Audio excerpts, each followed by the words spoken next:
Everyone ignored the dirty boy who approached the wild horse, until he whispered a name no one expected, and the animal, incredibly, lowered its head before him.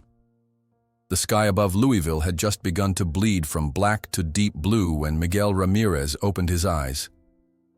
For a moment, the familiar scent of hay and aged wood comforted him, before the dull ache in his back reminded him that a barn floor was no proper bed.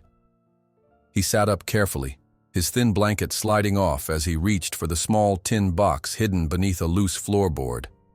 His fingers found it instantly, the motion practiced from repetition. The morning chill made his fingers clumsy as he counted the crumpled bills.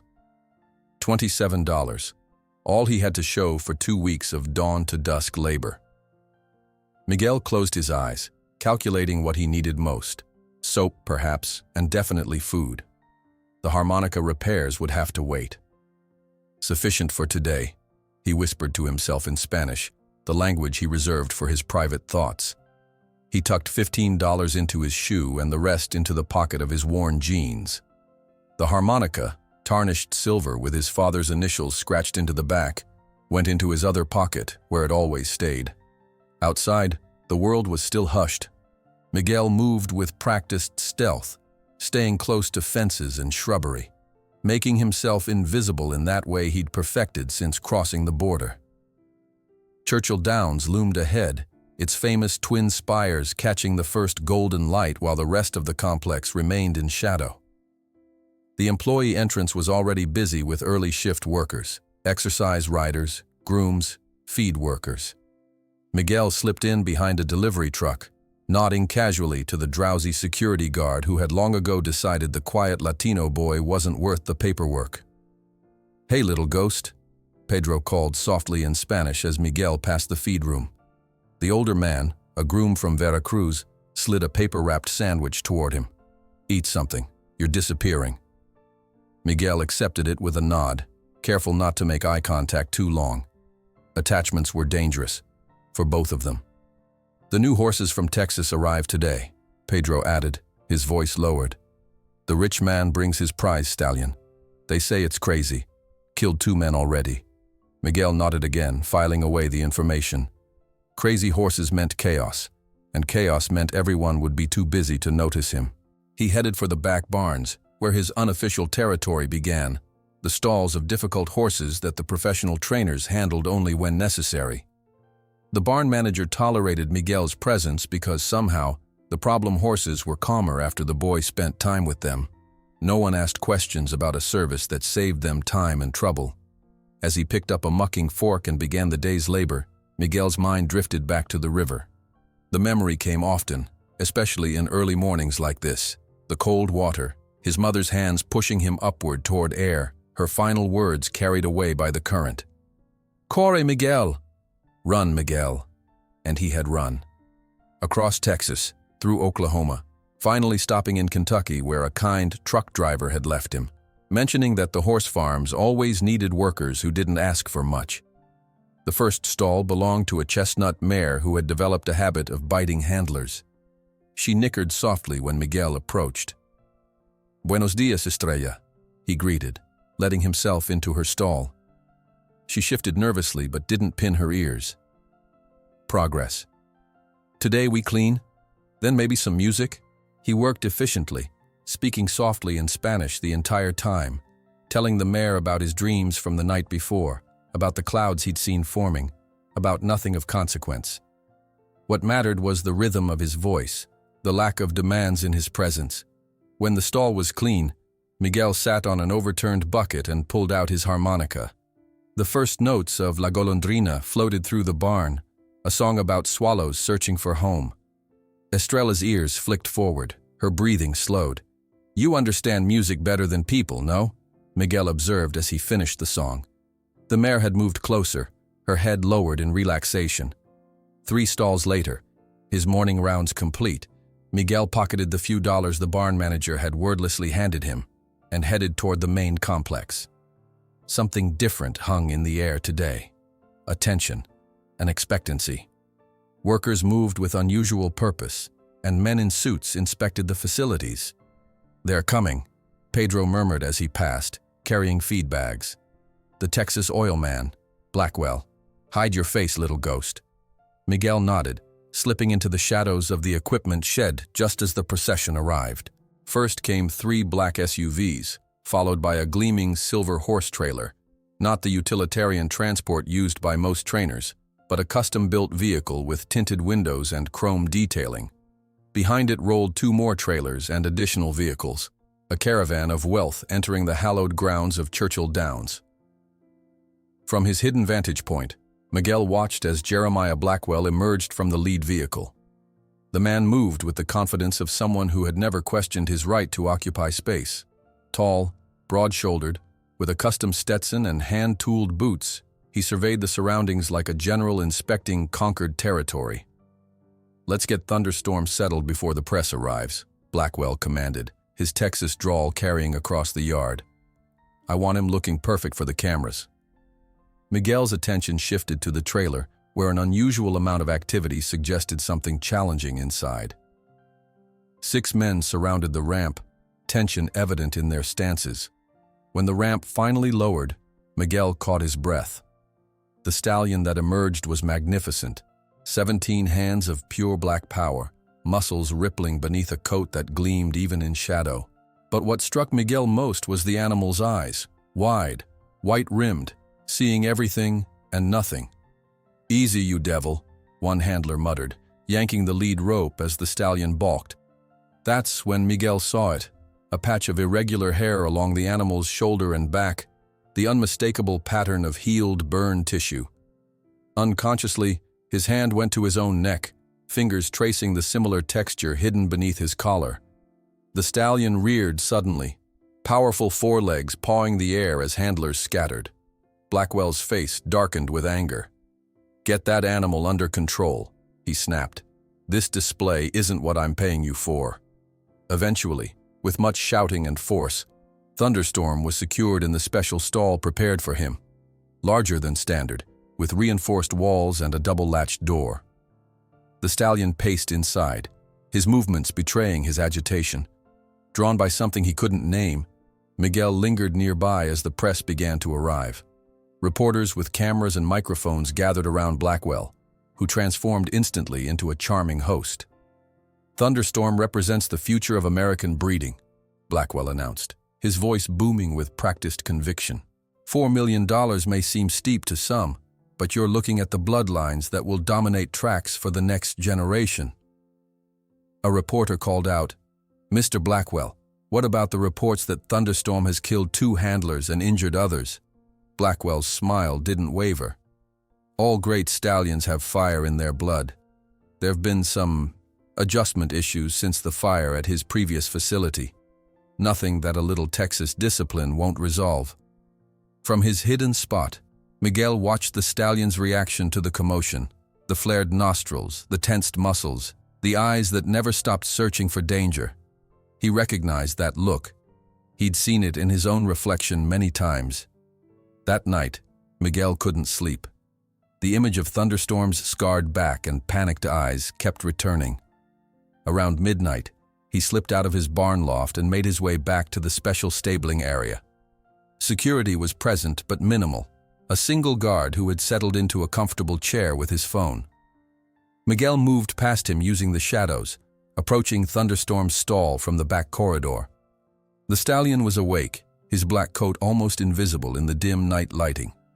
Only his eyes caught the meager light, reflecting it back like twin moons. He snorted when he sensed Miguel's presence. "Hola," Miguel whispered through the bars. "I saw you today. We are the same, you and I. Both burned." The horse's ears flicked toward the sound but offered no other acknowledgement. Miguel sat on the concrete floor, his back against the wall opposite the stall. He pulled out his harmonica and began to play very softly, not the melancholy of La Golondrina this time, but a gentle lullaby his mother had sung. For an hour, he simply existed in the same space as the troubled stallion, offering music and presence without demands. When he finally left, Thunderstorm had stopped pacing.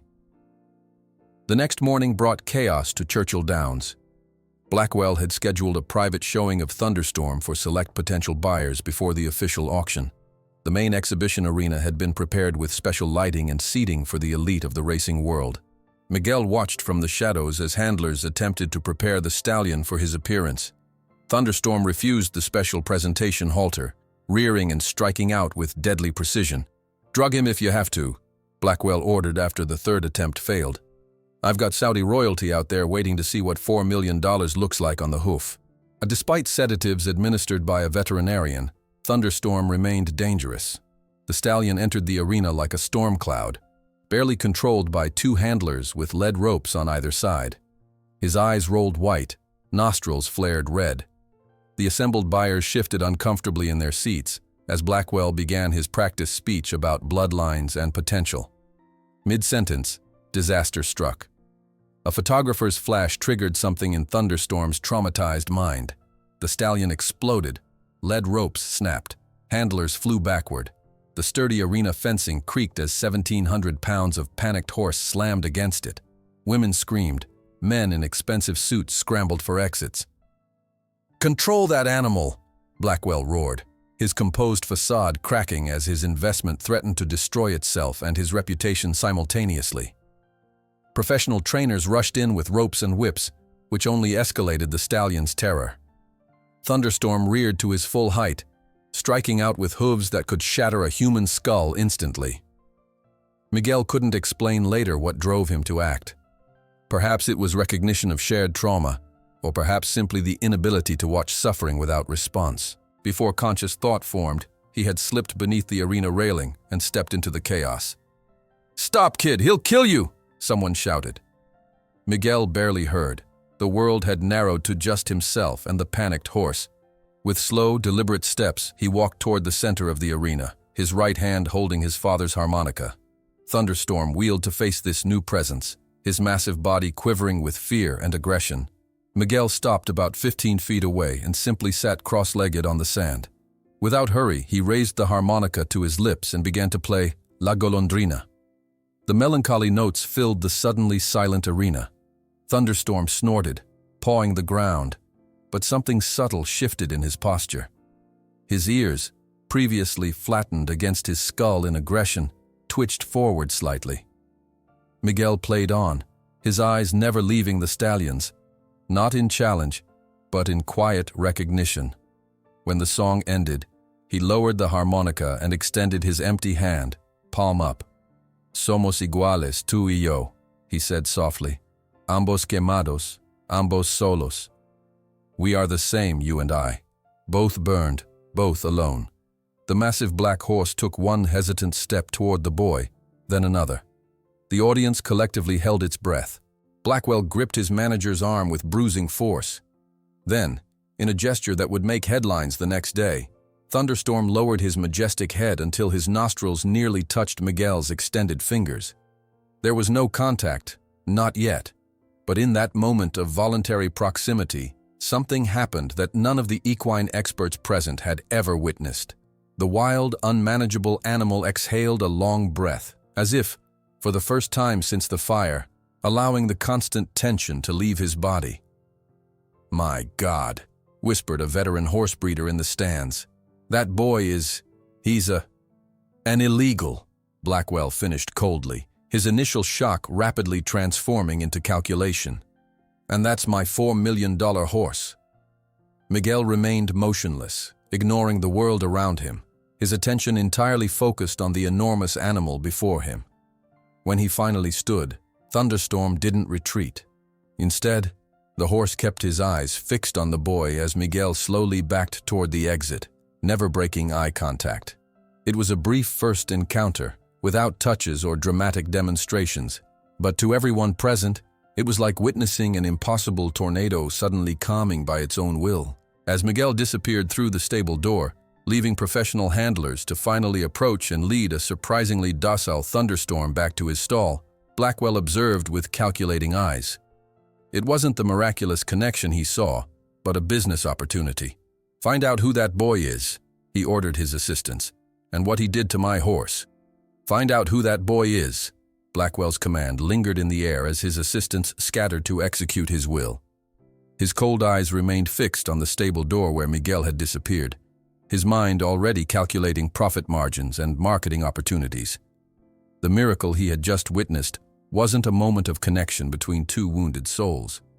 It was an asset to be acquired. Within hours, Blackwell's team had assembled a thin file on Miguel Ramirez. Two of his assistants cornered Pedro in the feed room, their expensive suits out of place among the hay and grain. The boy is illegal, correct? No family, no documents? The taller assistant spoke with practiced indifference, as if inquiring about the condition of a used car. Pedro's weathered face revealed nothing. I know only that he works hard and causes no trouble. That's not what we asked, said the second man, leaning closer. Mr. Blackwell is interested in helping the boy, but we need to understand his situation. Pedro laughed bitterly. Your boss has never helped anyone who couldn't help him more. Perhaps you'd prefer we involve immigration authorities. I'm sure they'd be interested in reviewing employment records for this establishment. The threat hung in the air like a storm cloud. Pedro looked down at his calloused hands. His parents drowned crossing the river, he finally said. The boy has burn scars from some accident before. He sleeps in the abandoned Johnston barn and cleans stalls for pocket money. That's all I know. The assistants exchanged glances of satisfaction. Vulnerability was always useful. The next morning, Miguel was escorted to Blackwell's temporary office, a converted hospitality suite overlooking the main track. The boy's face remained impassive, but his heart hammered against his ribs as he was led past security and through doors that separated the world of wealth from the world of labor. Blackwell sat behind a massive desk, studying Miguel with the appraising eyes of a man who had spent a lifetime assigning value to living things. Sit down, son, he said, gesturing to a leather chair that probably cost more than Miguel would earn in a year. I hear you have a way with troubled horses. Miguel perched on the edge of the seat, his posture betraying his readiness to flee. Sometimes, senor. What you did yesterday with Thunderstorm, that was remarkable. Blackwell leaned forward. I have people with 30 years of experience who couldn't get near that horse without getting their skulls kicked in. Miguel remained silent, recognizing that no response was expected. I have a business proposition for you, Blackwell continued, his Texas drawl stretching the words. One that benefits us both mutually. The terms were simple. Miguel would be granted exclusive access to Thunderstorm to continue whatever horse-whispering voodoo he had begun. In exchange, he'd receive $50 daily and Blackwell's promise not to alert immigration authorities. The auction is in 3 weeks, Blackwell explained. I need that animal showing his bloodline quality, not his homicidal tendencies. You make that happen, there might be a permanent position for you afterward. The lie was smooth, practiced, obvious, but Miguel had no choice. Si, senor. I will try. The following dawn, Miguel arrived at Thunderstorm's stall carrying only a small wooden stool. The security guard, briefed on the new arrangement, nodded him through without comment. Thunderstorm stood at the back of his reinforced stall, ears pinned, eyes suspicious. The traumatized stallion's muscles rippled beneath his gleaming black coat, ready for fight or flight. Miguel placed his stool precisely 2 meters from the stall door and sat down. He didn't speak immediately, didn't try to make eye contact. He simply existed in the same space, breathing the same air, acknowledging the stallion's right to his fear. After 20 minutes of silence, Miguel pulled out his harmonica and played a soft, wandering melody. Not a familiar song, just gentle notes that rose and fell like a conversation. When he finally spoke, it was in Spanish, his voice just loud enough to carry to the horse's sensitive ears. The clouds this morning looked like fish scales, he observed casually. My mother said such clouds mean rain is coming in 3 days. We shall see if Kentucky clouds follow Mexican rules. Thunderstorm's ears flicked forward briefly, then back to their defensive position. Miguel noticed but didn't react. He continued his one-sided conversation about nothing important. The taste of the apple he'd had for breakfast, the funny way the barn cat walked, the dream he'd had about flying. This became Miguel's daily ritual. Each morning, he would sit on his stool, sometimes playing harmonica, sometimes reciting poems his mother had taught him, sometimes simply sitting in companionable silence. He never approached the stall door, never tried to touch or control the stallion. Professional trainers passing by scoffed at the unconventional approach. "The wetback thinks he can hypnotize horses with Mexican music," one remarked loudly enough for Miguel to hear. "Blackwell's wasting his money," another agreed. "That animal needs a proper round pen and someone who knows how to show him who's boss." But Miguel continued his patient vigil, undeterred by their mockery. On the third day, he noticed Thunderstorm standing slightly closer to the front of the stall. On the fourth, the stallion's ears remained forward during most of Miguel's visit. Luisa, a Venezuelan woman who managed feed distribution, often lingered nearby, observing the unusual interaction. "Why don't you try to touch him?" she asked Miguel one morning. "He seems calmer now." Miguel shook his head. "He will tell me when he's ready." "But Mr. Blackwell will want to see progress," she warned. "Thunder knows when you want something from him," Miguel explained quietly. "He doesn't trust anyone who wants something from him." "The boy isn't training the horse," Luisa later explained to Pedro when the older man inquired about Miguel's methods. "He's giving the horse the opportunity to train him." Days passed in this manner, each one bringing subtle shifts in Thunderstorm's demeanor. The stallion began to position himself at the front of the stall when Miguel arrived, his eyes softer, his breathing steadier. Sometimes he would lower his great head, listening to Miguel's stories as if understanding every word. 1 week into this unorthodox routine, Blackwell returned from Houston, impatient to see results. He strode into the barn, flanked by assistants, his boots gleaming and his voice loud enough to cause Thunderstorm to startle. "Where's the progress I'm paying for?" he demanded, finding Miguel sitting on his stool, apparently doing nothing. "He's not even using equipment." Vernon Riley, Blackwell's head trainer, studied the scene with professional disdain. Tall and intimidating, with scars from decades of breaking difficult horses, Riley represented the old school of equine discipline. "This isn't how it's done," Riley asserted. "You need to establish dominance, show him who's in charge. With proper equipment and a firm hand—" "Please," Miguel interrupted, surprising everyone, including himself.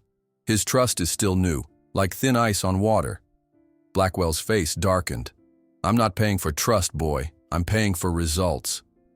The next morning, Miguel arrived to find Riley already at Thunderstorm's stall, equipped with severe bits, short lead ropes, and a lunging whip. The session that followed was predictably disastrous. The moment Riley attempted to slip a chain over Thunderstorm's nose, the stallion reverted to his previous aggression, striking out with deadly precision. Riley escaped with a sprained wrist and wounded pride. Thunderstorm retreated to the back of his stall, trembling with renewed fear, his eyes once again showing whites all around. "Your methods have made this animal worse," Riley accused Miguel, cradling his injured arm. "Now we'll have to sedate him for the auction." Miguel watched in silent anguish as Thunderstorm's progress unraveled. That evening, desperate to preserve the fragile connection, he approached Blackwell directly. "Please, give me 1 week, alone with him. If it doesn't work, I'll never come back." He expected immediate refusal, but before Blackwell could respond, an elegant southern voice intervened. "I'd consider the boy's request if I were you, Jeremiah." Charlotte Montgomery, her silver hair perfectly coiffed, approached with the confidence that came from 6 generations of Kentucky horse breeding. Her family's farm had produced 3 Derby winners, and her opinion carried weight even with someone as arrogant as Blackwell. "Charlotte," Blackwell's tone shifted to forced cordiality. "I didn't realize you were interested in my little project." "I've been observing from a distance," she replied, her accent thick as honey but her eyes sharp as flint. "You've always been better at extracting oil than at understanding horses, dear." Blackwell's smile tightened. "This is business, not a charity case." "Indeed it is," Charlotte agreed smoothly. "And I can guarantee that half your serious buyers will lose interest if word spreads that you've reverted to outdated methods that traumatize valuable bloodstock." That evening, Miguel was summoned back to Blackwell's office. The billionaire's compromise was reluctant and conditional. Miguel would have 1 week with Thunderstorm, but cameras would be installed to monitor every interaction. "I want to see exactly what you're doing," Blackwell insisted. "No more mysterious Mexican mumbo-jumbo without documentation." Freed from Riley's interference, Miguel returned to his patient approach. In the privacy of the stall, now speaking more openly despite knowing cameras were recording, he began sharing his own story with Thunderstorm. "I was 7 when we left Oaxaca," he told the stallion, who stood watching him with attentive eyes. "The coyotes said America was just across the river. They didn't tell us the river could rise so quickly." Day by day, Thunderstorm moved closer, drawn not by treats or tricks, but by the simple authenticity of Miguel's presence. On the 4th day of this renewed connection, Miguel did something he had never shown anyone at Churchill Downs. He lifted his shirt to reveal the burn scar that extended from his neck down across his shoulder. "My mother saved me from the fire, but she couldn't save herself," he explained, his voice catching. "Her last words were, 'Corre, Miguel,' and I ran, like you probably ran from your fire." The cameras captured this intimate revelation, a moment of shared vulnerability that transcended species. That same afternoon, Thunderstorm did something that left the few privileged observers in tears. He approached Miguel voluntarily and, with gentleness astonishing for such a powerful animal, extended his neck to smell the boy's scar. It was the first voluntary physical contact the horse had initiated since his trauma. The following morning, Miguel brought a soft brush and placed it on the stall floor. For 2 hours, he simply talked to Thunderstorm about nothing important: the taste of the tortilla he'd eaten, the shape of clouds in the sky, stories of legendary horses from Mexico.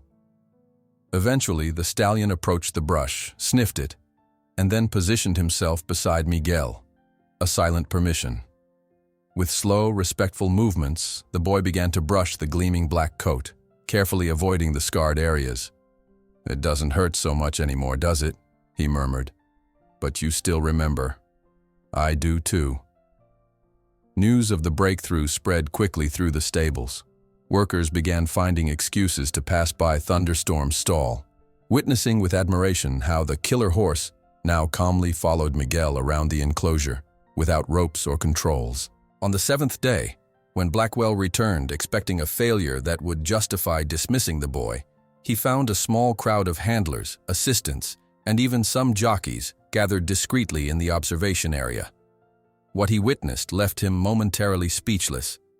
Miguel, sitting quietly in the center of the stall, reading aloud from a book of Spanish poetry, while Thunderstorm rested peacefully beside him, his majestic head resting partially in the boy's lap. No equipment, no restraints, just absolute mutual trust. "Impossible," murmured Riley, the head trainer.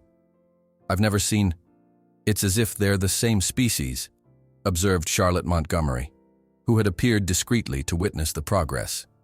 Blackwell, however, saw only the commercial value of the situation. His $4 million investment, previously considered a potential disaster, could now be sold for much more, provided this magical connection could be demonstrated at the auction. With a calculating smile, he approached Miguel when the boy finally left the stall. "Seems you have a talent, kid. Let's make a deal." That afternoon, there was a moment that the cameras captured but few humans witnessed. Thunderstorm approached Miguel while the boy was resting against the wall, and with delicacy impressive for an animal so powerful, extended his neck to smell the boy's scar. It was the first physical contact the horse had initiated since his trauma, a moment of recognition that the cameras recorded and that Blackwell observed, not with emotion, but with growing commercial interest. The first touch between Miguel and Thunderstorm reverberated through Churchill Downs like a silent earthquake. By dawn the next morning, word had spread among the workers. The untouchable horse had made contact with the immigrant boy. The simple gesture of the stallion extending his neck to smell Miguel's scar carried significance that transcended language barriers and social hierarchies. Miguel arrived at the stall earlier than usual, his heart lighter than it had been since crossing the border. He carried a small worn brush in his pocket, Not the expensive grooming tools used by professional handlers, but a simple, natural bristle brush he'd found discarded in a supply closet and carefully cleaned.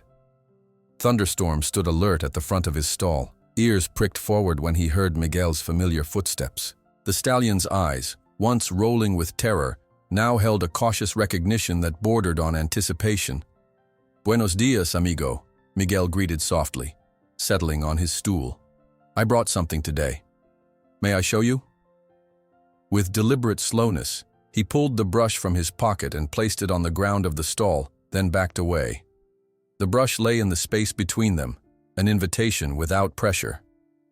"It is your choice," he said simply. Thunderstorm regarded the small object with suspicion, nostrils flaring as he caught its scent. Minutes passed in silence. Miguel didn't move closer or encourage the horse. He simply waited, his patience as steady as his breathing. Finally, the stallion took a tentative step forward, then another. He stretched his neck, sniffing the brush with caution born from previous betrayals. Miguel remained still, allowing Thunderstorm to investigate at his own pace. When the great black horse finally raised his head and positioned himself alongside the brush, Miguel understood the silent permission being granted. With movements so gentle they barely disturbed the air between them, he reached for the brush and began long, soft strokes along Thunderstorm's neck.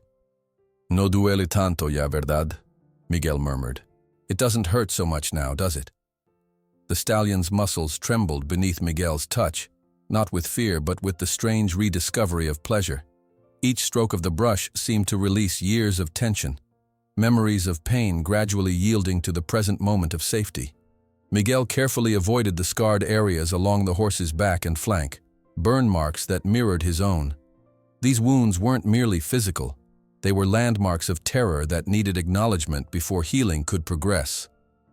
"We will get there," Miguel promised, continuing to brush the uninjured areas. "Our scars are part of us, but they are not all of us." During these quiet morning sessions, workers began finding creative excuses to pass by Thunderstorm's stall. Feed deliveries that normally took seconds stretched into minutes. Tack that needed repair mysteriously appeared on hooks near the stallion's enclosure. Everyone wanted a glimpse of the miracle unfolding, the killer horse, standing peacefully under the touch of a boy deemed worthless by society's standards. One morning, James, a veteran stable hand who had previously ignored Miguel's existence, paused at the stall door. "Never seen anything like it," he admitted, shaking his head. "Riley's been trying to tell everyone you're using some kind of trick or drug." Miguel continued brushing Thunderstorm's gleaming coat without looking up. "No tricks. Just listening." "Listening to a horse?" James snorted skeptically. "To what he is telling me without words," Miguel explained. "His fear speaks very loudly. I just listen louder than his fear does." Word of these interactions reached beyond the stable workers. By the end of the week, assistant trainers and even a few jockeys found reasons to witness the transformation firsthand. The skepticism that had initially greeted Miguel's approach began shifting to reluctant respect, at least among those who worked directly with horses rather than merely profiting from them. Meanwhile, Blackwell's marketing machine had begun its work. His assistants distributed carefully edited video clips showing Thunderstorm's dramatic improvement, strategically omitting Miguel's central role in the transformation. Press releases described a revolutionary training breakthrough at Blackwell Stables without mentioning the boy's name or background. 7 days after their first physical contact, Blackwell arrived with a team that included a stylist, a photographer, and additional security personnel. Miguel was summoned from the stall to Blackwell's office, where a new plan was presented. "Time to clean you up, son," Blackwell announced, gesturing to the stylist who stood ready with scissors and measuring tape. "Can't have you looking like a vagrant when the photographers come." Miguel's hair was cut ruthlessly short, his worn clothes replaced with crisp new riding attire emblazoned with the Blackwell Petroleum logo. The transformation felt like an erasure, not just of his appearance, but of his identity. "Now," Blackwell continued, reviewing note cards, "when reporters ask, you'll explain that you were discovered by my talent scouts while demonstrating your abilities at local rodeos. You've been part of our special training program for 6 months. We're like a big, happy American family here. Got it?" Miguel nodded mechanically, but inside, something vital rebelled against the lie. The new clothes felt stiff and foreign against his skin, the collar too tight around his scarred neck. When he returned to Thunderstorm's stall wearing this unfamiliar uniform and smelling of expensive cologne, the stallion immediately sensed the change. Thunderstorm retreated to the back of the enclosure, nostrils flared, eyes once again showing whites, the posture of fear returning. "Soy yo, amigo," Miguel whispered desperately. "It's still me inside." But the stallion remained distant, confused by the transformation. The trust they had built seemed suddenly fragile, dependent on an authenticity that had been stripped away by Blackwell's makeover. That night, after everyone had left, Miguel returned to the stall alone. He removed the stiff new shirt, washed the cologne from his skin with water from a bucket, and sat in silent vigil until Thunderstorm finally approached again, cautiously reconfirming his scent and presence. "I am sorry," Miguel told him. "Sometimes we must wear masks to survive. But I promise, with you, I will always be true."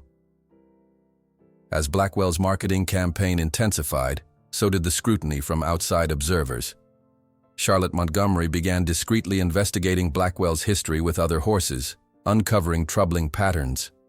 Previous animals had disappeared from public view after showing behavioral issues. Veterinary records obtained through her extensive connections revealed suspicious patterns of sedative use before sales. She shared her findings with Dr. Sarah Winters, a respected veterinarian who had expressed concerns about Blackwell's methods in the past. "We need to document this therapeutic connection, Doctor," Winters said after observing Miguel and Thunderstorm interact. "What's happening here isn't just horse training, it's a legitimate case of cross-species healing." Unknown to Blackwell, Charlotte and Dr. Winters began compiling evidence, photographing interactions, recording progress notes, and gathering statements from stable workers who had witnessed the transformation. Their documentation focused particularly on Thunderstorm's physical improvements, reduced stress behaviors, improved eating patterns, and the gradual healing of secondary injuries that had festered during his period of distress. Meanwhile, Pedro had begun organizing a different kind of resistance. Having witnessed Blackwell's exploitation of vulnerable workers for years, he recognized the familiar pattern emerging with Miguel. "El niño nos necesita," he told a small gathering of immigrant workers after hours. "Blackwell will use him and discard him." The informal support network grew organically, Luisa ensuring Miguel had proper food, Ramon keeping watch during suspicious activities around the stall, Maria leaving extra blankets in Miguel's sleeping place. Small acts of solidarity formed a protective circle around the boy who had shown them all that gentleness could succeed where force had failed. 2 weeks before the auction, Miguel experienced his most significant breakthrough with Thunderstorm. After their morning routine of brushing and quiet conversation, the stallion did something unprecedented. He lowered his head and gently nudged Miguel's shoulder where the burn scar extended, as if acknowledging their shared trauma. With trembling fingers, Miguel slowly reached toward the corresponding scarred area on Thunderstorm's flank, territory he had carefully avoided touching until now. The stallion tensed but didn't move away, allowing Miguel's fingers to lightly trace the irregular pattern where fire had stolen his once perfect coat. "We survived," Miguel whispered, tears tracking silently down his face. "That is our victory." This moment of mutual vulnerability, of shared pain acknowledged without flinching, created a bond deeper than any training method could achieve. When Thunderstorm finally permitted Miguel to touch his scars, the stallion released a long, shuddering breath, as if surrendering a burden carried too long alone. Dr. Winters, who had been observing discreetly, documented the interaction in her growing file. "The psychological significance cannot be overstated," she noted. "This represents a breakthrough in trauma processing rarely seen even in human therapy." As the auction date approached, Blackwell's demands intensified. He arranged private showings for potential buyers, insisting that Miguel demonstrate Thunderstorm's newfound docility. These performances required the stallion to remain calm amid strangers, cameras, and unfamiliar noises, stressors that would have triggered violence weeks earlier. Miguel complied outwardly while protecting Thunderstorm through subtle interventions, positioning himself between the horse and particularly aggressive observers, creating distractions when the stallion showed signs of stress, communicating constant reassurance through light touches and Spanish whispers, too soft for others to hear. After one particularly exhausting demonstration for Saudi buyers, Miguel found Thunderstorm trembling in his stall, the progress of weeks threatened by Blackwell's commercial ambitions. That night, the boy slept in the straw beside the stallion, his presence a constant reminder of safety throughout the dark hours. By morning, both boy and horse were covered in the same straw dust, their breathing synchronized in sleep. An early arriving stable hand captured this image on his phone. Miguel curled against Thunderstorm's side, the massive animal positioned protectively around the small human form, both bearing the visible marks of past fires, both finding in each other a refuge from their respective storms. The photo circulated among the workers first, then reached Charlotte, who recognized its profound testimony to interspecies healing. Meanwhile, one of Blackwell's assistants also obtained the image, immediately recognizing its marketing potential. When Blackwell was shown the photograph of Miguel sleeping protected by Thunderstorm, the billionaire didn't see the miracle of rebuilt trust, but a perfect advertisement to increase the auction value. "I want this on the front page of every equestrian publication in America," he ordered, his eyes gleaming with greed. "But alter the image.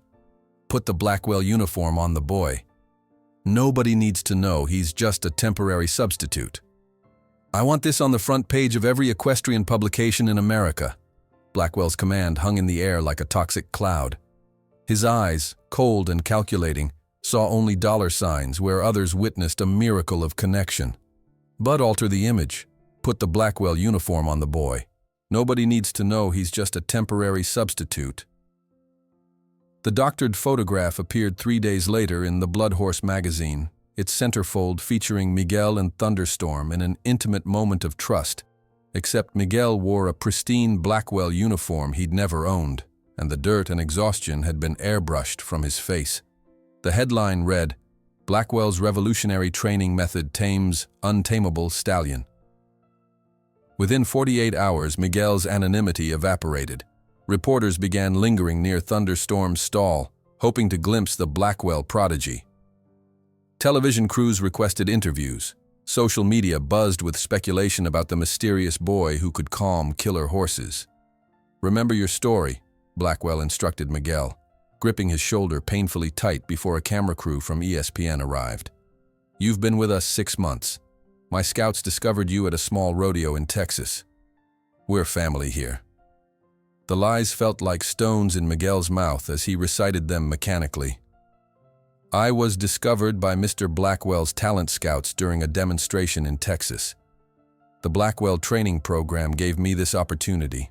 His voice sounded foreign to his own ears, his natural cadence replaced by rehearsed phrases that belonged to someone else. Thunderstorm noticed the change immediately. During the ESPN filming, the stallion grew increasingly agitated, picking up on Miguel's discomfort and artificial demeanor. When asked to demonstrate their connection, the horse remained distant, refusing to approach the cameras. "He's camera shy," Blackwell explained smoothly to the reporters. "Let's give him some space." But Miguel knew the truth. Thunderstorm sensed the falseness, the performance that had replaced authenticity. The foundation of their trust, honesty without agenda, was cracking under the weight of Blackwell's commercial ambitions. That night, after the cameras left, Miguel sat outside Thunderstorm's stall, his back against the wall, tears streaming silently down his face. "I'm sorry," he whispered in Spanish. "This isn't me. You know who I really am." The stallion stood at the back of his stall, maintaining a distance that felt like an accusation. Pedro found Miguel there an hour later, still sitting motionless in the dim stable light. "This will destroy everything," Miguel said without looking up. Pedro crouched beside him. "We won't let that happen, Niño." His weathered hand rested briefly on Miguel's shoulder. "Listen carefully. From now on, you are never alone with Blackwell or his men. One of us will always be nearby, watching, listening. But why would you risk? Because what you've done with this horse shows us a better way, Pedro interrupted. Not just with animals, with life.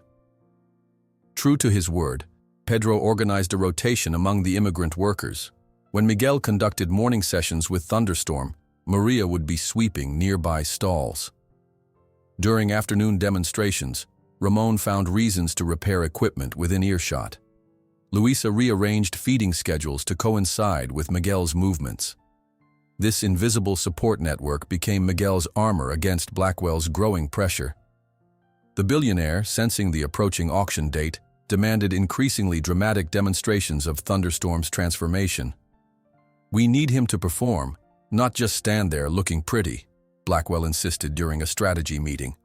"The Saudis want to see power under control. Make him rear on command. Show them he can be both wild and obedient." Miguel shook his head. "He's not ready for that. The trust cannot be rushed." "Listen, boy." Blackwell's voice dropped to a dangerous whisper. "That animal cost me $4 million. He'll do exactly what buyers want to see, or we'll find methods that don't require your cooperation." The threat hung in the air, its implications clear. Thunderstorm would be subjected to whatever techniques necessary to make him marketable, with or without Miguel's gentle approach. Charlotte Montgomery, who had been silently observing the tension building around Miguel, invited the boy to her private box overlooking the track one morning. Away from Blackwell's surveillance, she spoke candidly. "You've accomplished something remarkable with Thunderstorm," she said, offering him tea in fine bone china that made his calloused hands look even more out of place. "But Jeremiah sees only the profit potential, not the healing." "I just want Thunder to be safe," Miguel replied simply. Charlotte's elegant fingers tapped thoughtfully against her cup. "Dr. Winters and I have been documenting everything. The therapeutic nature of your connection, Thunderstorm's physical improvements, the contrast with Blackwell's previous methods. We're building a case." "A case for what?" "For keeping you two together should it come to that." She hesitated. "Legally, it's complex. Thunderstorm is property, and you have no rights here." Miguel finished for her. "I understand, Senora." The week before the auction brought escalating pressure. Blackwell organized a private demonstration for potential Saudi buyers, oil princes with limitless budgets and extensive racing stables. The indoor arena was prepared with dramatic lighting, music, and a small audience of elite guests. Miguel led Thunderstorm into this tense environment, feeling the stallion's growing anxiety through the tremors in his muscles. The horse's eyes darted toward exit points, his breathing shallow and rapid. "Steady, amigo," Miguel whispered, positioning himself as a buffer between Thunderstorm and the watching crowd. Blackwell, resplendent in custom boots and Stetson, began his rehearsed speech about bloodlines and potential. His voice boomed through the sound system, each amplified word causing Thunderstorm's ears to flatten slightly. "And now," Blackwell announced with theatrical flair, "witness the power and control of this magnificent animal." He turned to Miguel, hissing under his breath, "Make him rear. The Saudis need to see his power." Miguel felt Thunderstorm's rising panic, the subtle shifts in weight, the increasing tension in his powerful neck. "No, señor," Miguel replied firmly. "Eso lo asustaría. No traicionaré su confianza." "That would frighten him. I won't betray his trust." Blackwell's smile remained fixed for the audience, but his eyes hardened to flint. "You work for me, boy. Do it now." Instead, Miguel began walking Thunderstorm in a calm circle, his hand resting lightly on the horse's shoulder, ignoring Blackwell's commands. He hummed softly, the melody of La Golondrina that had first connected them, creating a private world of sound only Thunderstorm could fully hear. The stallion's ears gradually relaxed, his stride lengthening into natural elegance rather than forced display. What emerged wasn't the dramatic spectacle Blackwell had demanded, but something more profound, a dance of mutual respect between species that held its own quiet power. The Saudi guests watched in fascination, their whispered comments suggesting appreciation for this unusual connection. But Blackwell's rage simmered beneath his professional veneer. When the demonstration concluded and Thunderstorm had been returned to his stall, Blackwell cornered Miguel in the tack room. "You deliberately disobeyed me," he snarled, his Texas drawl thickening with anger. "I made you something from nothing. Gave you clothes, opportunity, protection from deportation. And this is how you repay me?" Miguel stood his ground, though his heart hammered against his ribs. Thunderstorm is not ready for such displays. What he needs doesn't matter. Blackwell's fist slammed against a wooden support beam. "What matters is what I need from my investment. That horse is my property. You are my employee. Comprende?" Miguel absorbed the verbal assault in silence, the weight of powerlessness a familiar burden on his shoulders. "Tomorrow," Blackwell continued, his voice dropping to a controlled whisper, "we have CNN coming for a feature story. You will follow the script exactly. You will demonstrate exactly what I tell you to demonstrate. Or you will find yourself on a bus back to Mexico before sunset. Clear?" That night, Miguel couldn't sleep. The walls of the small storage room where he'd been moved, ostensibly for convenience but actually for control, seemed to close in around him. Blackwell's threat echoed in his mind, alongside images of Thunderstorm's inevitable regression if subjected to harsh methods after he was gone. Shortly after midnight, Miguel made his decision. He packed his few belongings into his worn backpack, added the harmonica and a length of rope he'd fashioned into a makeshift halter, and slipped out into the Kentucky night. The security guard at the stable entrance was dozing, his attention focused on his phone rather than his surroundings. Miguel moved silently past him, using the shadows as he had since crossing the border, invisibility a survival skill perfected by necessity. Thunderstorm was awake when Miguel reached his stall, the stallion's ears pricking forward in recognition despite the unusual hour. He nickered softly, a sound reserved only for the boy. "Vamos, amigo," Miguel whispered, carefully opening the stall door. "Better we are free together than prisoners apart." His plan was desperate but simple: lead Thunderstorm to the training track's back gate, where the security was minimal, then make their way toward the small wooded area beyond Churchill Downs. From there, they could reach the Ohio River by dawn. What would happen after that, Miguel hadn't fully formulated. Freedom first, details later. He had just slipped the rope halter over Thunderstorm's head when a voice emerged from the shadows. "This would only make things worse, Miguel." Charlotte Montgomery stepped forward, her elegant figure incongruous in the dim stable light. Gone were her usual pearls and tailored outfit, replaced by simple dark clothes that suggested deliberate inconspicuousness. Miguel's hand tightened on the rope, his body tensing to run. Thunderstorm sensed his alarm, muscles bunching beneath his gleaming coat. "I know it seems like the only way out," Charlotte continued, her voice gentle but firm. "But Blackwell would use this to destroy not just you, but everyone who cares about you both." Miguel hesitated, torn between flight and reason. Thunderstorm pressed his muzzle gently against the boy's shoulder, as if offering guidance. The gesture seemed to say, "Listen to her." "There is another way," Charlotte said, moving carefully closer. "But it requires courage, not to run away, but to face Blackwell openly." "How?" Miguel's voice cracked on the single word. "He has all the power." "Power isn't always where it appears to be," Charlotte replied. "Sometimes the greatest strength comes from simply telling the truth when everyone expects lies." In the small veterinary office at the far end of the stable complex, Charlotte outlined a different kind of escape plan. Dr. Winters was already there, along with two serious-looking men Charlotte introduced as human rights attorneys. Maps of Churchill Downs lay spread across an examination table, alongside legal documents and press credentials. "The truth will be our weapon," explained one of the attorneys, sliding a document toward Miguel. "And the court will be public opinion." "Truth is what you've always given Thunderstorm," Dr. Winters added. "Now it's time to give it to everyone else too." As dawn approached, Miguel returned Thunderstorm to his stall with renewed purpose.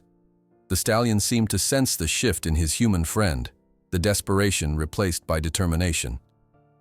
"Mañana cambiaremos todo," Miguel whispered, pressing his forehead briefly against thunderstorms. Tomorrow we change everything. Mañana cambiaremos todo, Miguel had whispered to Thunderstorm, his promise hanging in the pre-dawn air like a prayer. Tomorrow we change everything. The words sustained him through a fitful sleep, his mind racing with the plan Charlotte and the attorneys had outlined. A plan that depended entirely on truth cutting through Blackwell's carefully constructed web of lies. The day before the auction dawned with an electric tension that seemed to vibrate through Churchill Downs. Preparations for the prestigious event had transformed the grounds.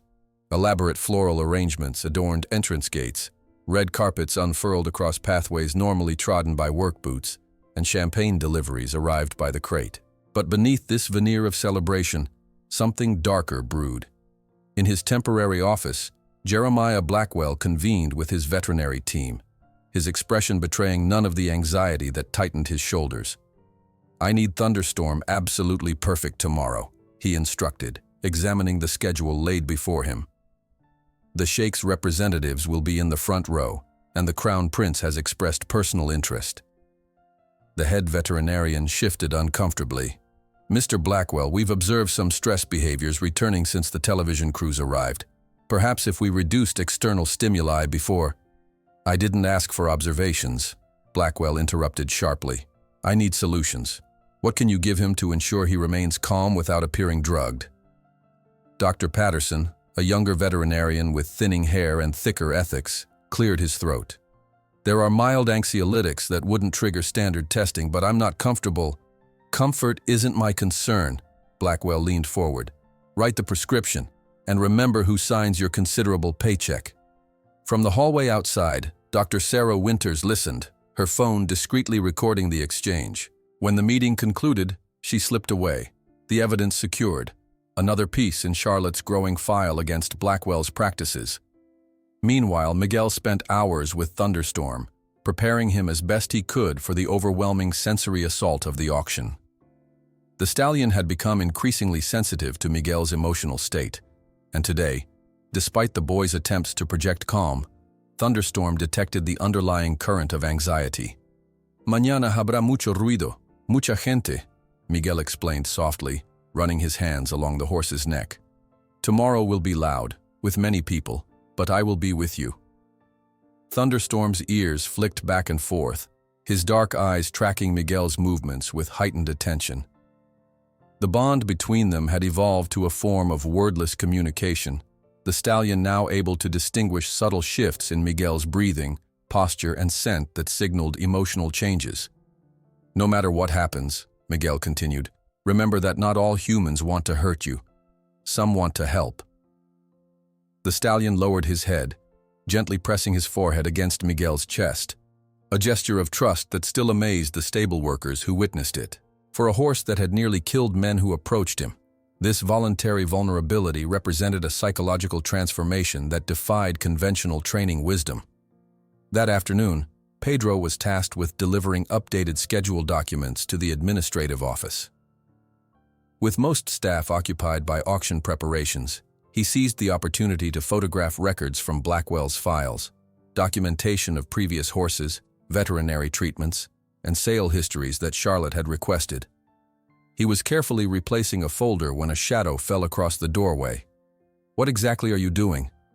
Blackwell's assistant stood with arms crossed, suspicion hardening his features. Pedro's heart hammered against his ribs, but his face remained impassive. "Delivering the updated auction sequence as requested." He gestured to the envelope on the desk. "With your phone out? Taking pictures?" The accusation hung in the air for one terrible moment before Blackwell himself appeared behind his assistant. "Sir, I caught him photographing your private files," the assistant reported immediately. Blackwell's eyes narrowed, cold calculation replacing initial surprise. "Search him." Despite Pedro's protests, the assistant roughly patted him down, extracting his phone and handing it to Blackwell, who scrolled through the recent photos with growing fury. "You're fired," he said flatly, pocketing Pedro's phone. "Clear out your things within the hour, and be grateful I'm not calling immigration officials right now." "These horses deserve better than how you treat them," Pedro said, dignity intact despite the trembling in his hands. "These horses are property," Blackwell replied coldly. "My property. Something your kind never seems to understand about America." 3 hours later, Miguel was summoned to Blackwell's office. The walk there felt like approaching an execution, each step heavier than the last. When he entered, he found Blackwell standing by the window, backlit by the setting sun, his silhouette sharp against the amber light. "Your Mexican friends thought they could blackmail me," Blackwell began without preamble, tossing photographs onto his desk, surveillance images showing Pedro, Charlotte, and others in various meetings. "Did you really think I wouldn't have eyes everywhere in my own operation?" Miguel remained silent, understanding that any response would only feed Blackwell's rage. "Let me explain your options now, boy." Blackwell moved closer, his cologne, expensive and aggressive, filling the space between them.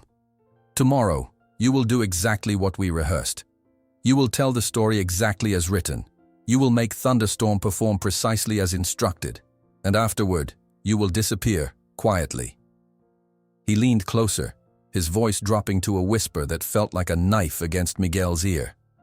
"If a single word about your situation leaks to the press, I will personally ensure that every illegal immigrant in these stables is deported, starting with Pedro's family with their 3 small children."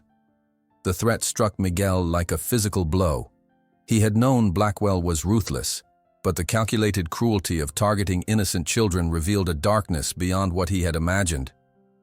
For the first time since his encounter with Thunderstorm, tears silently tracked down Miguel's face, not for himself, but for those who would suffer because they had tried to help him. "Why are you doing this?" he asked, his voice barely audible. "The horse is better now. Isn't that enough?" Blackwell straightened, smoothing his custom suit jacket with manicured hands. His expression shifted to something almost pitying, as if explaining a simple concept to someone profoundly slow. "You really don't understand how the world works, do you?" He shook his head. "It's not about the horse. It's about winning, about owning, about controlling. Thunderstorm is worth more to me tamed than wild. But you?" His gaze swept dismissively over Miguel. "You're nothing. You're disposable." The words cut deeper than any physical blow Miguel had endured crossing the border. The dehumanization wasn't new. He had experienced it daily since entering America. But hearing it stated so explicitly with such casual conviction crystallized everything wrong with the world he had entered. "Be ready at 7 tomorrow morning," Blackwell concluded, turning away as if the conversation, and Miguel himself, were already forgotten. "Wear the new uniform. Memorize your lines. Don't disappoint me." Miguel walked slowly back to the stables, each step heavy with the weight of impossible choices. The setting sun cast long shadows across the immaculate grounds, transforming the idyllic scene into something more ominous, beauty masking exploitation, just as Blackwell's smooth manners concealed his predatory nature. Thunderstorm sensed Miguel's distress the moment the boy approached his stall. The stallion moved to the front, ears pricked forward in concern, nostrils flaring to catch the scent of Miguel's emotional state. Once inside the stall, Miguel could no longer maintain his composure. He wrapped his arms around Thunderstorm's powerful neck and finally allowed himself to cry openly, for his lost parents, for Pedro's threatened family, for the injustice that seemed to follow him regardless of how hard he tried to do right. "They will separate us tomorrow," he whispered in Spanish between ragged breaths, "and I cannot do anything to stop it." Thunderstorm stood perfectly still, allowing Miguel's tears to dampen his coat. Then, with gentleness astonishing for a creature of such size and strength, the stallion lowered his head to press against Miguel's chest, a gesture that seemed to say, "I understand your pain. I am here." The roles had reversed, the protector becoming the protected, the healer now receiving comfort. In this quiet moment of shared sorrow, their connection transcended the usual boundaries between human and animal, becoming something rare and profound that Blackwell, for all his billions, could never purchase. Outside the stall, the preparations for tomorrow's auction continued. Champagne glasses being polished, auction paddles numbered, sound systems tested. The elite of the equestrian world gathered at a pre-auction reception, discussing bloodlines and investment potential over canapes and fine wines. None of them saw the small drama unfolding in Thunderstorm's stall. A boy and a horse, both scarred by fire, both orphaned by circumstance, finding in each other the strength to face whatever tomorrow would bring. As Miguel finally composed himself, wiping away tears with the back of his hand, Thunderstorm maintained his protective stance, his body language communicating a vigilance that spoke of deep attachment. "No matter what happens tomorrow," Miguel promised, his voice steadier now, "I will not forget you, and perhaps, somehow, you will not forget me." That night, as stars emerged over Churchill Downs and the distant sounds of pre-auction celebrations drifted across the grounds, immigrant workers moved silently through the shadows. One by one, they came to the small room where Miguel slept, leaving small tokens of protection and solidarity, colorful Mexican friendship bracelets, small carved saints, Huichol God's eyes woven from yarn. Luisa, the Venezuelan feed manager, explained when Miguel discovered the growing collection, "Son promesas, we will all be with you tomorrow, even if you cannot see us." In the darkness before dawn, Miguel rehearsed Blackwell's script mechanically, his voice flat and lifeless as he repeated the fabricated story of his discovery and training. The words felt foreign in his mouth, hollow shells without truth. His final act before trying to sleep was to visit Thunderstorm one last time. The stallion was awake, somehow sensing the significance of these quiet hours before everything would change. Miguel sat in their familiar silence, the Kentucky stars visible through the high stable window, the same stars that shone over Oaxaca, over the river where his parents had died, over the long road that had led him here. "Whatever happens," he whispered, "you taught me that wounds can heal. That trust is possible. That is a gift no one can take from us." In the pre-dawn darkness, when Churchill Downs finally fell silent, and even security guards dozed at their posts, Miguel slipped from his room. But instead of attempting the escape he had considered earlier, he moved with purpose toward Thunderstorm's stall, carrying his few personal possessions, the worn brush they had first shared, his father's harmonica, and his original shirt that carried his authentic scent. Carefully, he arranged these items in the straw of Thunderstorm's stall, creating a small shrine of memory. "Even when you are alone," he whispered, "a part of me will always be with you."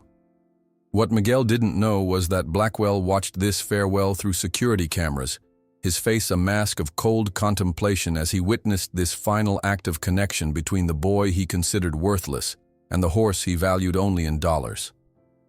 Blackwell watched through security cameras as Miguel placed his personal items in Thunderstorm's stall.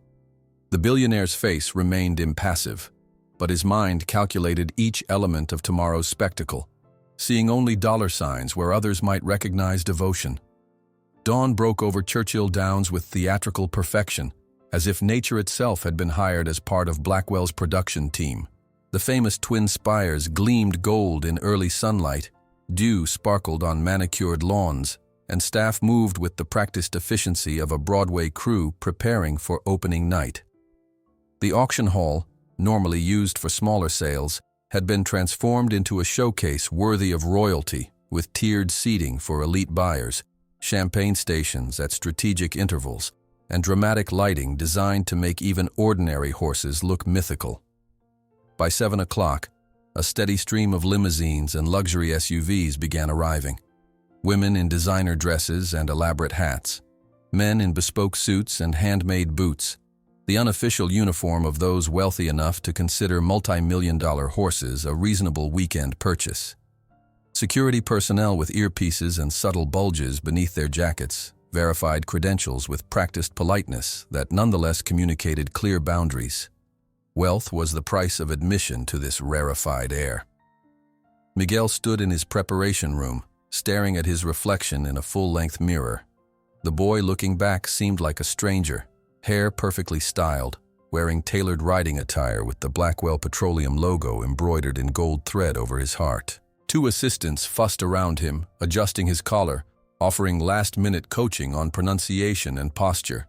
"Remember to smile, but not too much," instructed a severe woman with a clipboard.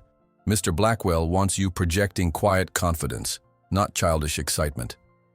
Miguel nodded mechanically, his eyes vacant. His thoughts remained with Thunderstorm, who was being prepared separately by Blackwell's professional handlers. The stallion had been bathed, his coat polished to mirror shine, his mane braided with precision. Miguel wondered if the animal felt as disguised and displaced as he did. Outside the preparation room, Churchill Downs hummed with anticipation. Journalists from major networks positioned themselves strategically, their cameramen securing optimal angles. The story had expanded beyond equestrian circles. The tale of the wild, deadly stallion miraculously transformed had captured mainstream imagination. "They're calling it the Blackwell miracle," one reporter told her cameraman as they set up. $4 million of unrideable horse turned into the star of today's auction through some revolutionary training method. Within the stabling area, Thunderstorm sensed the changing atmosphere. His nostrils flared, sampling air now heavy with unfamiliar perfumes, aftershaves, and the subtle scent of anticipation. The professional handlers noted his increasing tension, the way his ears flattened momentarily when doors slammed or voices raised. They exchanged concerned glances but said nothing. Their jobs depended on Blackwell's satisfaction, not the horse's well-being.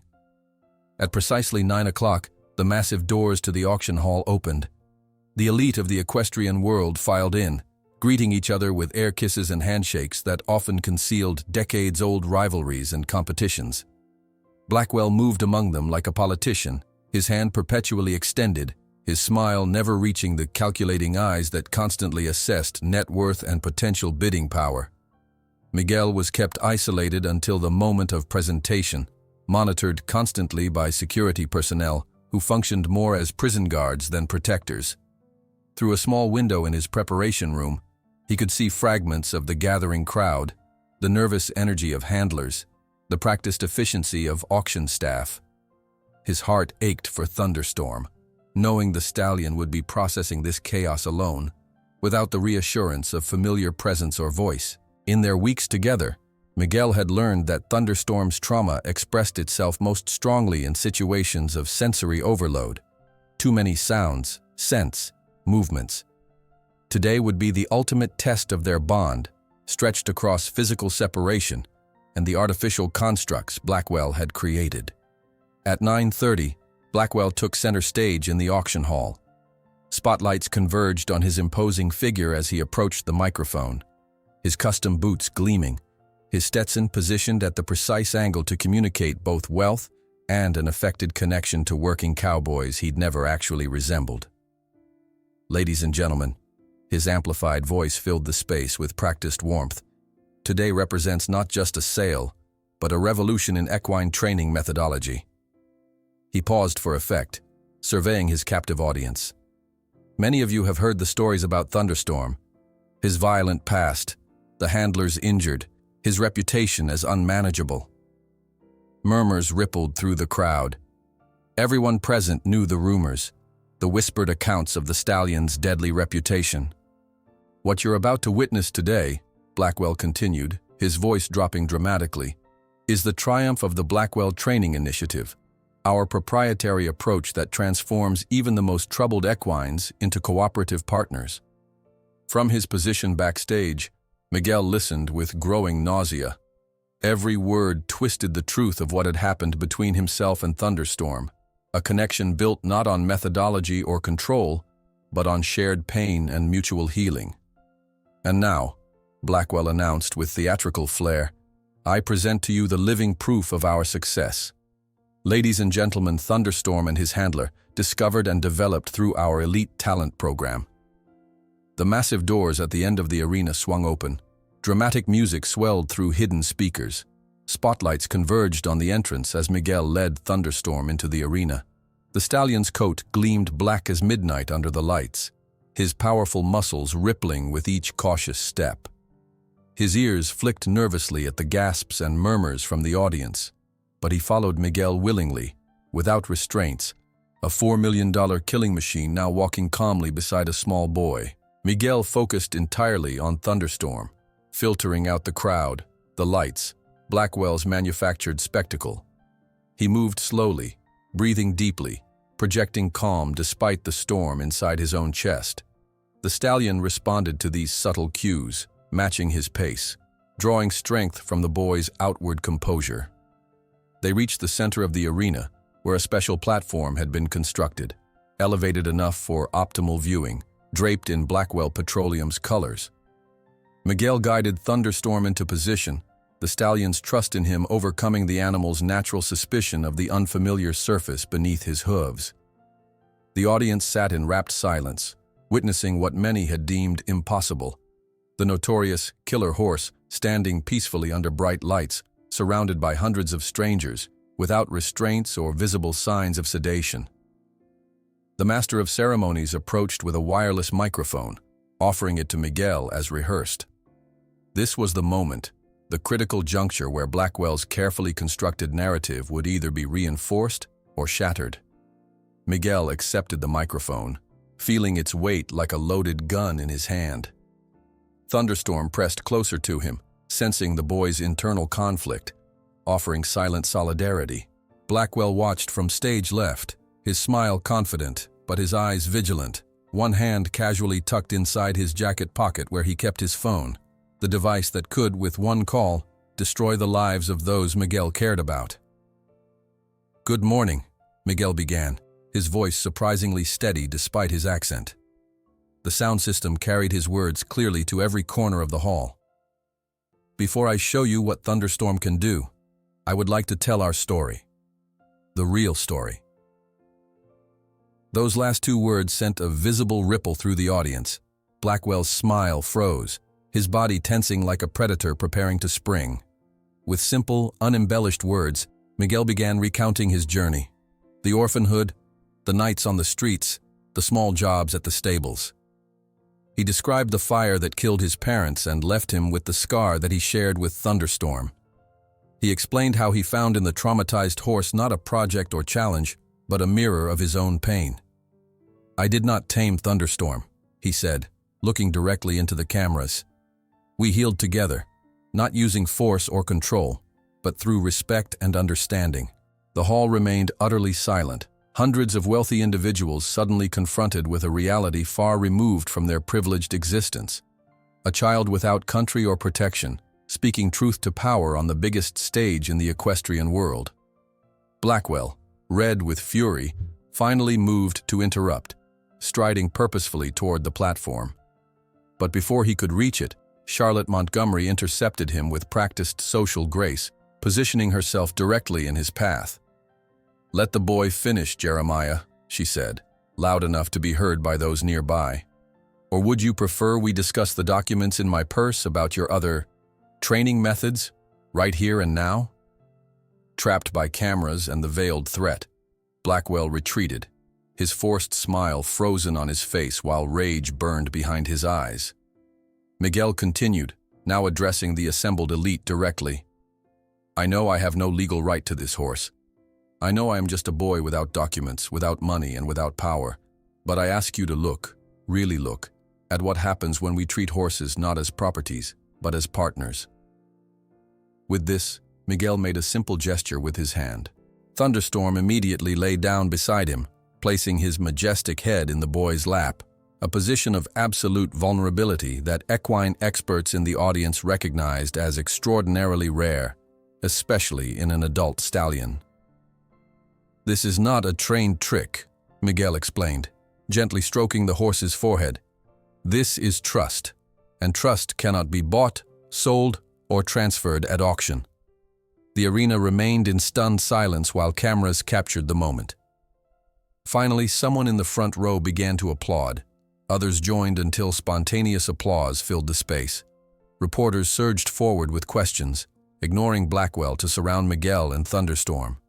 The Texas magnate, realizing the situation had completely escaped his control, attempted one last desperate maneuver. "This is a great show, ladies and gentlemen," he shouted, forcing a laugh while advancing to the center. "Exactly the kind of emotional story we planned. Now, let's proceed with the actual auction. Opening bid for Thunderstorm, $5 million. The auctioneer looked confused, glancing between Blackwell and the now silent crowd. Before he could bring down his gavel, Charlotte Montgomery stepped forward. As president of the Kentucky Horse Breeders Association, I request the immediate suspension of this auction pending investigation into animal welfare and possible child exploitation. She beckoned to a group of attorneys who advanced with documents. We have reason to believe that separating this animal from his current caretaker would constitute animal cruelty, given the therapeutic nature of the bond demonstrated. Blackwell, realizing he was losing control of the situation, pointed accusingly at Miguel. He's illegal. He has no rights here, and the horse is my property. It was at this moment that Dr. Sarah Winters stepped forward with a folder of documents. Indeed, Mr. Blackwell, we have detailed medical records documenting Thunderstorm's traumatized psychological condition before Miguel's intervention, plus evidence of previously employed inappropriate control methods under your direction that constitute abuse under Kentucky state laws. Television cameras captured every second of the confrontation as Blackwell, surrounded and exposed, visibly lost composure before the national audience. This is a coup, a conspiracy, he shouted, pointing at Miguel. This boy stole my investment. No, Jeremiah, Charlotte replied calmly. He saved the animal your money bought but couldn't heal. The question now is, what's worth more, your pride or your reputation? No, Jeremiah, Charlotte replied calmly. He saved the animal your money bought but couldn't heal. The question now is, what's worth more, your pride or your reputation? The confrontation at Churchill Downs exploded beyond the confines of the auction hall with the speed and force of a Kentucky thunderstorm. Within hours, footage of Miguel's emotional testimony and Blackwell's subsequent meltdown flooded social media platforms, news websites, and television broadcasts nationwide. The image that dominated screens everywhere showed Miguel sitting cross-legged on the platform, Thunderstorm's massive head resting trustingly in his lap, juxtaposed with Blackwell's contorted face as he shouted accusations at the boy. By sunset, what had begun as a story within equestrian circles had transformed into a national conversation touching on animal rights, immigration policy, wealth inequality, and the ethics of the racing industry. Hashtags proliferated. Thunder and Miguel, boy and horse, Blackwell exposed, and most powerfully, justice for Miguel. I've never seen anything quite like this, commented a CNN anchor as the network replayed the auction footage for the fourth time that evening.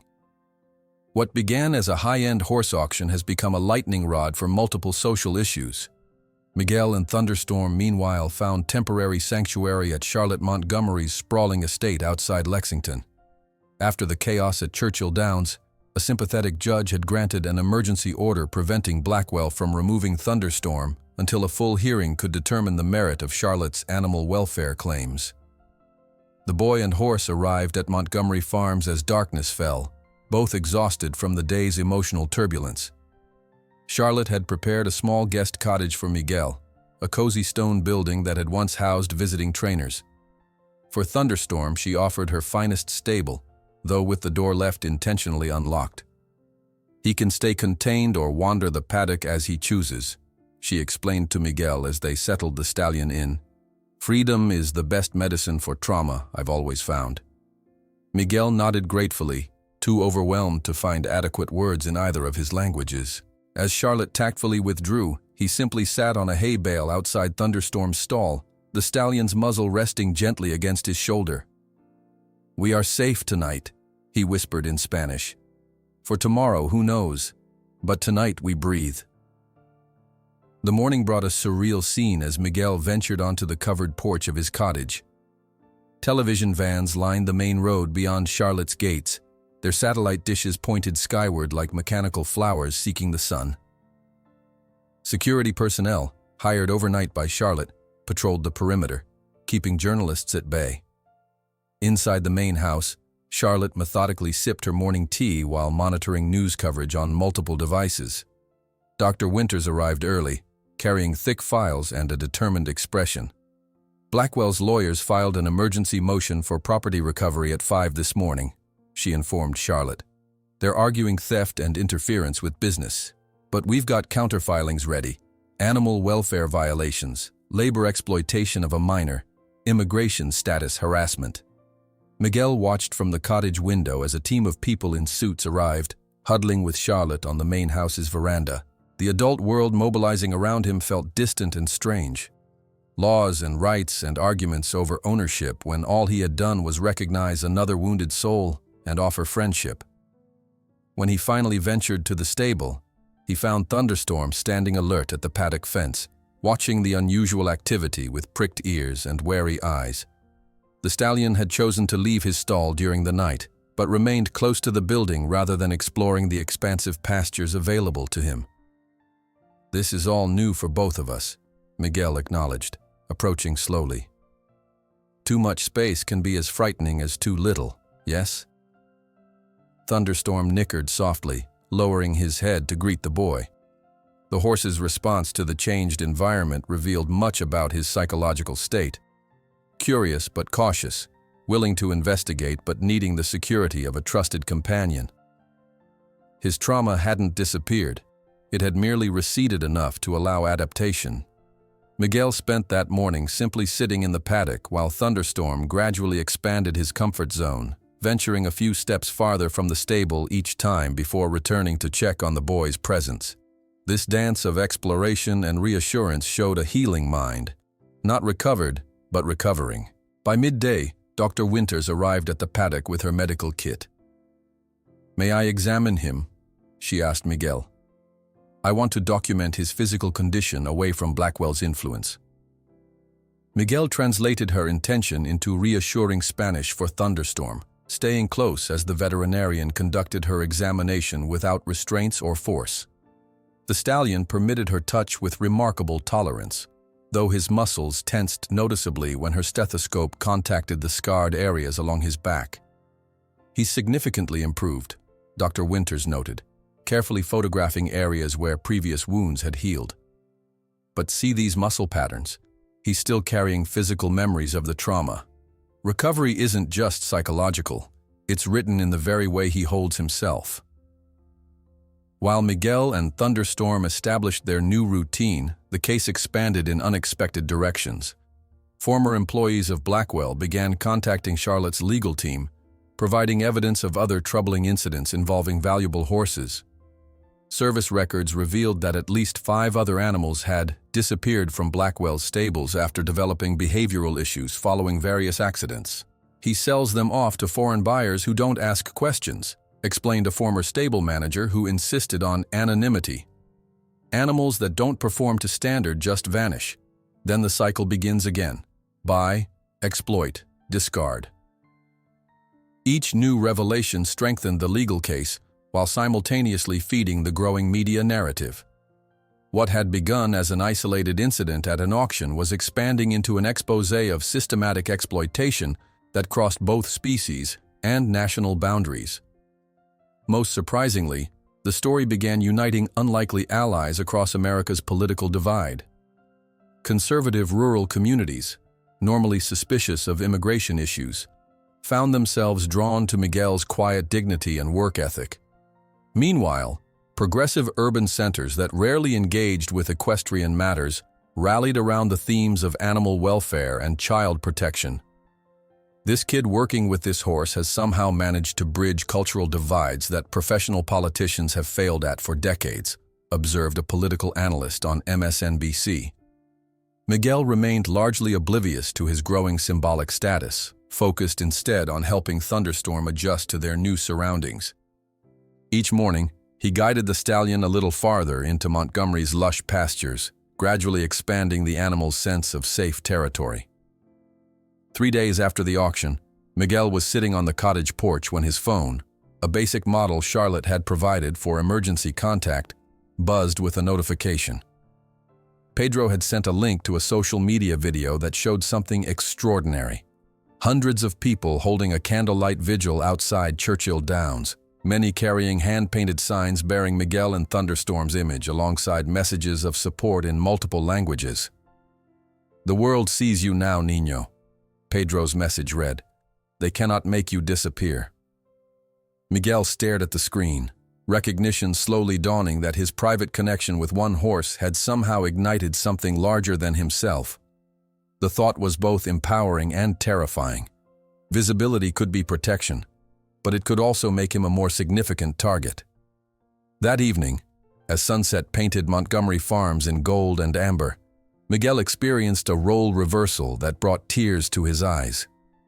Sitting on the ground near the paddock fence, overwhelmed by the day's revelations, he found himself suddenly embraced by Thunderstorm's presence.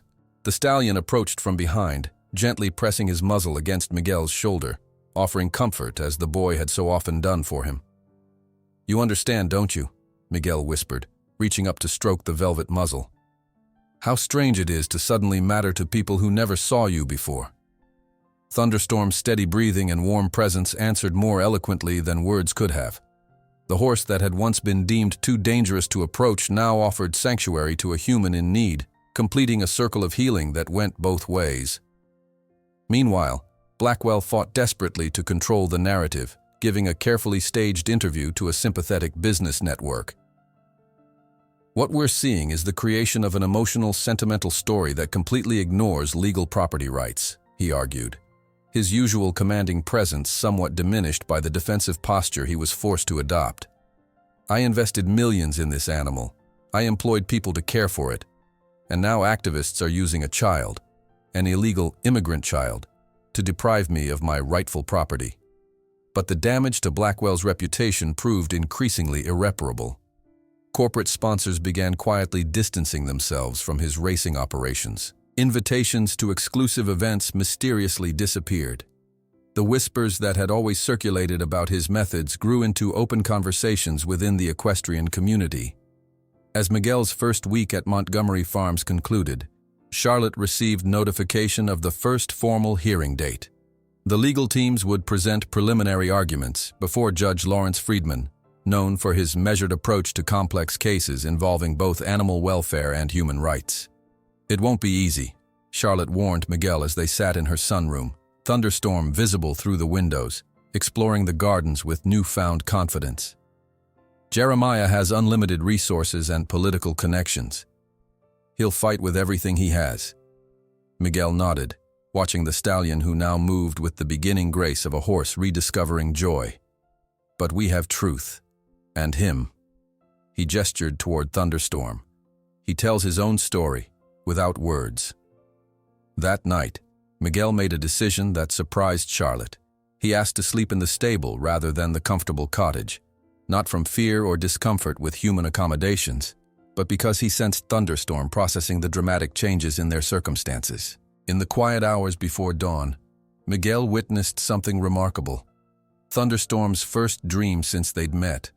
The stallion, lying on his side in the fresh straw, legs twitching slightly, soft nickering sounds escaping his lips. Not the tense, rigid sleep of a traumatized animal constantly alert for danger, but the vulnerable surrender of deep rest. Miguel remained awake, a silent guardian of this milestone in healing, his hand resting lightly on the stallion's shoulder. This, he understood, was the true victory, not the public attention or legal battles, but this moment of genuine peace in a creature that had known only fear and pain. On the eve of the first judicial hearing, while lawyers finalized arguments and media speculated about the outcome, Miguel received an unexpected visitor at the Montgomery guest cottage. Pedro arrived with a woman Miguel didn't recognize, elegant, middle-aged, with eyes that somehow seemed familiar despite their first meeting. "Miguel Ramirez?" she said, her voice filled with emotion. "Soy Elena Fuentes, del Consulado Mexicano. We found records of your family in Oaxaca." And for the first time since losing his parents, Miguel glimpsed the possibility of recovering not only his legal identity, but also connections to his lost roots. "Miguel Ramirez?" she said, her voice filled with emotion. "Soy Elena Fuentes, del Consulado Mexicano. We found records of your family in Oaxaca." The words hung in the air like suspended time. Miguel stared at the woman, her official consulate badge catching the evening light, unable to process what she was saying. Family. The concept had become abstract, a memory rather than a reality since crossing the river. "I don't understand," he finally managed, looking between Elena and Pedro. "My parents died in the crossing." Elena nodded gently. "Yes, that is what we confirmed. But your father had a brother, Ernesto Ramirez. He still lives in your village with his wife and 3 children. They believed you had died with your parents." Miguel sank onto the cottage steps, legs suddenly unable to support him. Thunderstorm, grazing nearby in the paddock, raised his head instantly, attuned to the shift in Miguel's emotional state. The stallion's ears pricked forward, his body tensing slightly as he assessed potential danger to his human companion. "They're alive. My tío Ernesto." Miguel's voice cracked. "I remember him. He carved wooden horses." Elena sat beside him, her movements deliberate and respectful of his space. "When your story appeared on television, one of our staff recognized your name. We've been working to verify your identity and locate your relatives." Thunderstorm approached the fence now, drawn by Miguel's distress. The horse's nostrils flared, sampling the air, reading the emotional chemistry that humans often missed. Finding no threat but sensing Miguel's turmoil, he nickered softly, a sound he reserved only for the boy. "Would you like to speak with them?" Elena asked, producing a tablet from her bag. "They are waiting for a video call." The next hour passed in a blur of tears and disbelieving laughter. On the small screen, faces Miguel had resigned himself to never seeing again appeared. His uncle Ernesto, older than in his memories, but with the same kind eyes as Miguel's father. His Aunt Lucia with her perpetual smile. Cousins he had played with as a small child, now teenagers staring back with equal wonder.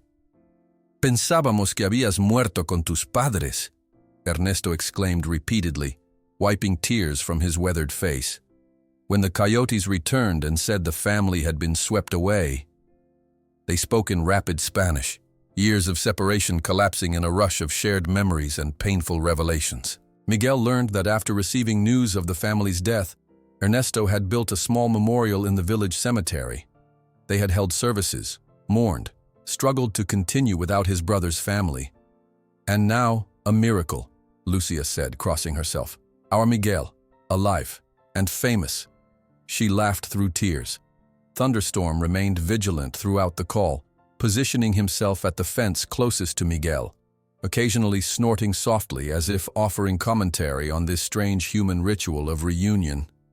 When Miguel finally ended the call with promises of another tomorrow, he walked directly to the stallion, burying his face in the horse's warm neck. "I have family," he whispered. "Tengo familia, amigo.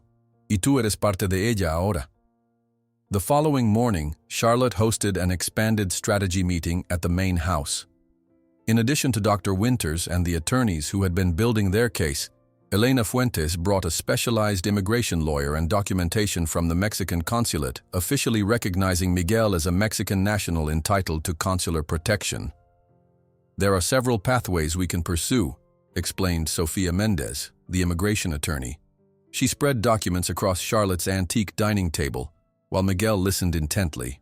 "The most promising is a special immigrant juvenile status petition, given your age and circumstances. There's also potential for a U visa based on exploitation." Miguel struggled to follow the complex legal terminology, but understood the fundamental shift. He was no longer invisible, no longer without advocates. Having official recognition from the Mexican government changed his status from illegal immigrant to unaccompanied minor with consular protection, a subtle but crucial legal distinction. "The important thing," Elena emphasized, "is that deportation is not an immediate threat while these applications are being processed. You have rights, Miguel. Rights that Blackwell cannot simply override with threats." Miguel nodded, though the concept remained somewhat foreign. Rights had been theoretical since crossing the border, something others possessed, but not him. "What about Thunderstorm?" he asked, returning to the concern that still outweighed his own situation. Dr. Winters slid forward a thick folder of veterinary documentation. "We've built a comprehensive case regarding the therapeutic bond. I've consulted with 4 other equine behavioral specialists who've reviewed the video evidence. All confirm that separating you two would likely trigger severe regression in Thunderstorm's psychological recovery." Outside, through the dining room's bay windows, Miguel could see Thunderstorm exploring the edges of the nearest pasture. The stallion moved with growing confidence, though he still returned frequently to check the location of the stable, his safe base in this new territory. His recovery was visible but fragile. progress measured in small victories, eating without constant vigilance, allowing others to approach, though still only Miguel could touch him, sleeping more deeply. He trusts now, but the trust is new, Miguel observed, watching the horse's body language. Like a small plant that needs protection to grow strong. Charlotte nodded. Exactly the argument we're making to the court. 4 days later, Miguel sat nervously in the courthouse anteroom, wearing his first formal suit, purchased by Charlotte and tailored overnight to fit his slight frame. Thunderstorm remained at Montgomery Farms, but his presence loomed large in the documentation, photographs, and video evidence that would be presented. Through the heavy oak doors, Miguel could hear the murmur of a packed courtroom. Journalists, equestrian experts, animal rights advocates, and curious citizens had filled every available seat for what newspapers were calling the case of the boy and the broken horse. Judge Lawrence Friedman's courtroom projected the gravitas of long tradition, dark wood paneling, the seal of Kentucky prominently displayed, American and state flags flanking the bench. The judge himself, a tall man with silver hair and penetrating blue eyes, had a reputation for meticulous attention to detail and little tolerance for emotional manipulation. Blackwell sat at the plaintiff's table with 3 attorneys in expensive suits, his posture rigid with controlled anger. When Miguel entered with his own legal team, Blackwell's gaze fixed on him with cold intensity that made the boy instinctively reach for Thunderstorm's reassuring presence, only to remember the horse wasn't there. All rise. The Court of Jefferson County Special Circuit Division is now in session, the Honorable Judge Lawrence Friedman presiding. The preliminary hearing proceeded with technical arguments that flowed over Miguel like water. Blackwell's attorneys presented their case with clinical precision. Thunderstorm was legally purchased property. Charlotte Montgomery and others had interfered with a legitimate business transaction. The animal should be immediately returned to its rightful owner. They minimized Miguel's role, referring to him only as an unauthorized stable hand who had developed an attachment to the plaintiff's property. In response, Charlotte's legal team constructed a more complex narrative, centering on animal welfare laws and the growing recognition of psychological bonds in equine rehabilitation. Dr. Winters presented evidence of Thunderstorm's physical improvement under Miguel's care, contrasted with documented deterioration during previous handling methods. Your Honor, Blackwell's lead attorney countered, while these emotional appeals may tug at heartstrings, the fundamental legal question is straightforward. Mr. Blackwell paid $4 million for this animal. He holds clear title. The defendant's team is essentially arguing that an emotional attachment overrides property rights, which would set a dangerous precedent. Judge Friedman listened impassively, occasionally asking clarifying questions that revealed his detailed knowledge of both equine behavior and relevant case law. When both sides had presented their initial arguments, he removed his glasses and addressed the courtroom directly. This case presents unusual complexities that warrant thorough examination. While I recognize Mr. Blackwell's property interests, I also acknowledge the veterinary evidence suggesting potential harm to the animal if abruptly separated from its current caretaker. He replaced his glasses, consulting his notes before continuing. Therefore, I am ordering that Thunderstorm remain under the temporary custody of Montgomery Farms, while independent experts assess the therapeutic bond claimed by the defense. Mr. Blackwell will be granted supervised access to examine his property, but no removal will be permitted until final determination. This court will reconvene in 14 days to review expert findings. Though not a complete victory, the ruling provided breathing room. Outside the courthouse, reporters swarmed as both parties emerged. Blackwell pushed through the crowd without comment, his face a mask of barely contained fury. Miguel found himself facing a wall of cameras and shouted questions, an experience so overwhelming that he froze momentarily before Charlotte gently guided him toward their waiting car.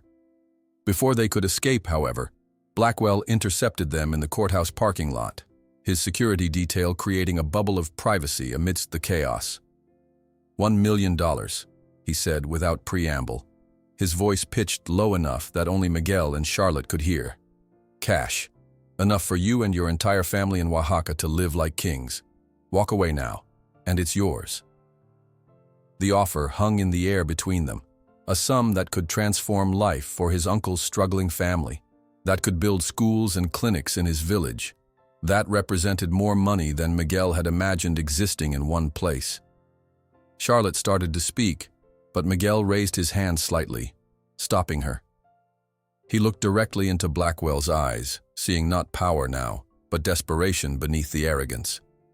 "Thunderstorm is not for sale, senor," Miguel replied steadily, "and neither am I." The weeks that followed established a new rhythm at Montgomery Farms. Each morning, Miguel would wake early to spend time with Thunderstorm, gradually introducing the stallion to the other horses on the property, many of them also rescues from abusive situations. These supervised socializations revealed a new dimension of Thunderstorm's healing, his tentative steps toward trusting not just Miguel, but others of his own kind. Dr. Winters brought a team of independent equine behaviorists to observe and document these interactions. They set up cameras at strategic locations, collecting data on everything from Thunderstorm's ear positions to his cortisol levels, building a scientific case to support what anyone watching could plainly see. The stallion was healing through his connection with Miguel. "In 40 years studying equine behavior, I've never seen anything quite like this," commented Dr. Lawrence Bailey, a leading expert from Cornell University's veterinary program. "The level of interspecies communication they've developed challenges our understanding of trauma recovery across species boundaries." While experts studied Thunderstorm's progress, Miguel experienced his own healing through daily video calls with his family in Oaxaca. Each conversation restored pieces of his identity that had been lost during his years of invisible existence in America. He relearned family stories, discovered that his natural affinity for horses had been present since childhood, reconnected with cultural traditions that had begun to fade from his memory. Every evening, Miguel would read aloud the growing stack of letters that arrived daily from children across America. Many contained drawings of him with Thunderstorm, stories of their own pets, or simply messages of support. These letters, some written in crayon, others in careful cursive, he shared with Thunderstorm, who listened with pricked ears and apparent interest. "Sí, amigo," Miguel said, spreading the colorful pages across the stable floor as Thunderstorm investigated them with gentle nudges of his muzzle. "We are not alone anymore." The night before Judge Friedman's final ruling, Montgomery Farms settled into peaceful quiet under a canopy of Kentucky stars. The legal teams had submitted their final briefs, the experts had filed their reports, and nothing remained but to await the court's decision. Miguel spent the evening in Thunderstorm's stall, reading poetry aloud in Spanish, words of Pablo Neruda that spoke of resilience and hope. Neither boy nor horse could have known that miles away, Jeremiah Blackwell was making a desperate decision. Facing mounting public criticism and the likelihood of an unfavorable ruling, the billionaire had authorized a last resort option. If the law wouldn't return his property, he would reclaim it by force. Shortly after midnight, Thunderstorm suddenly became agitated in his stall, relinching and pawing anxiously. Miguel, who had been dozing on a cot nearby, woke immediately to the horse's distress. The stallion's ears were rigid, his nostrils flared, his entire body communicating alarm. Miguel rushed to the window, peering into the darkness, and saw distant headlights approaching slowly along the service road. Vehicles moving with deliberate stealth, their lights dimmed, coming to take by force what Blackwell could not obtain through law. Miguel stared at the approaching headlights, their dim glow cutting through the Kentucky darkness like predatory eyes. Thunderstorm's agitation intensified, nostrils flaring, muscles bunching beneath his gleaming coat, a low rumble building in his chest. The stallion pawed the ground violently, his instincts recognizing danger before human reasoning could fully process it. "Easy, amigo," Miguel whispered, though his own heart hammered against his ribs.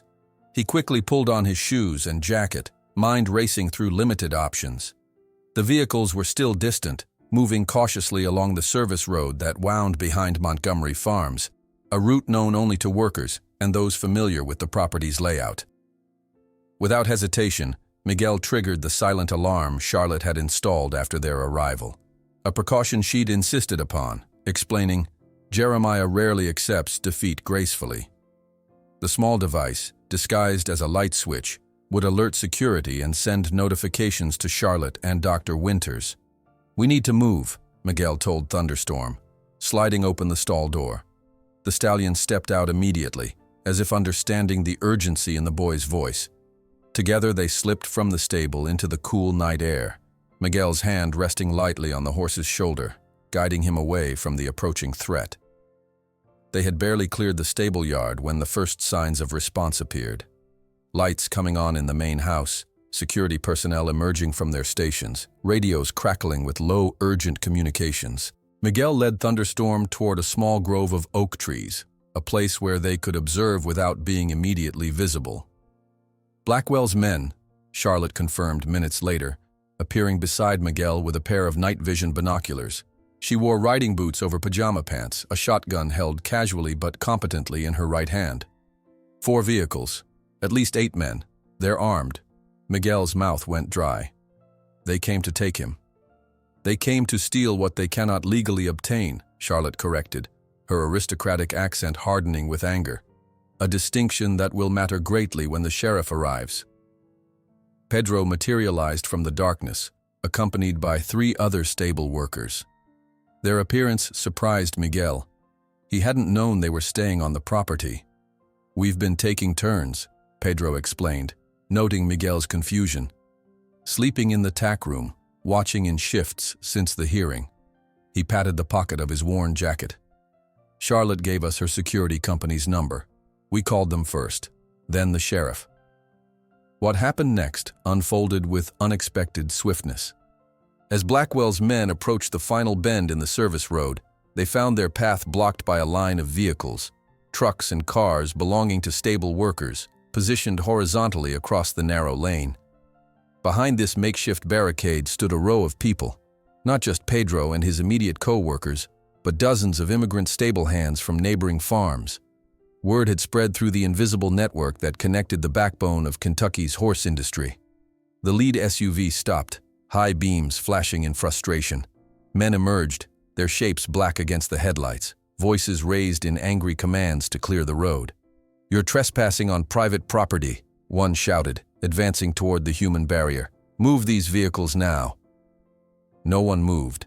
The standoff crystallized into tense silence until Charlotte Montgomery stepped forward, her posture regal despite her hastily assembled attire.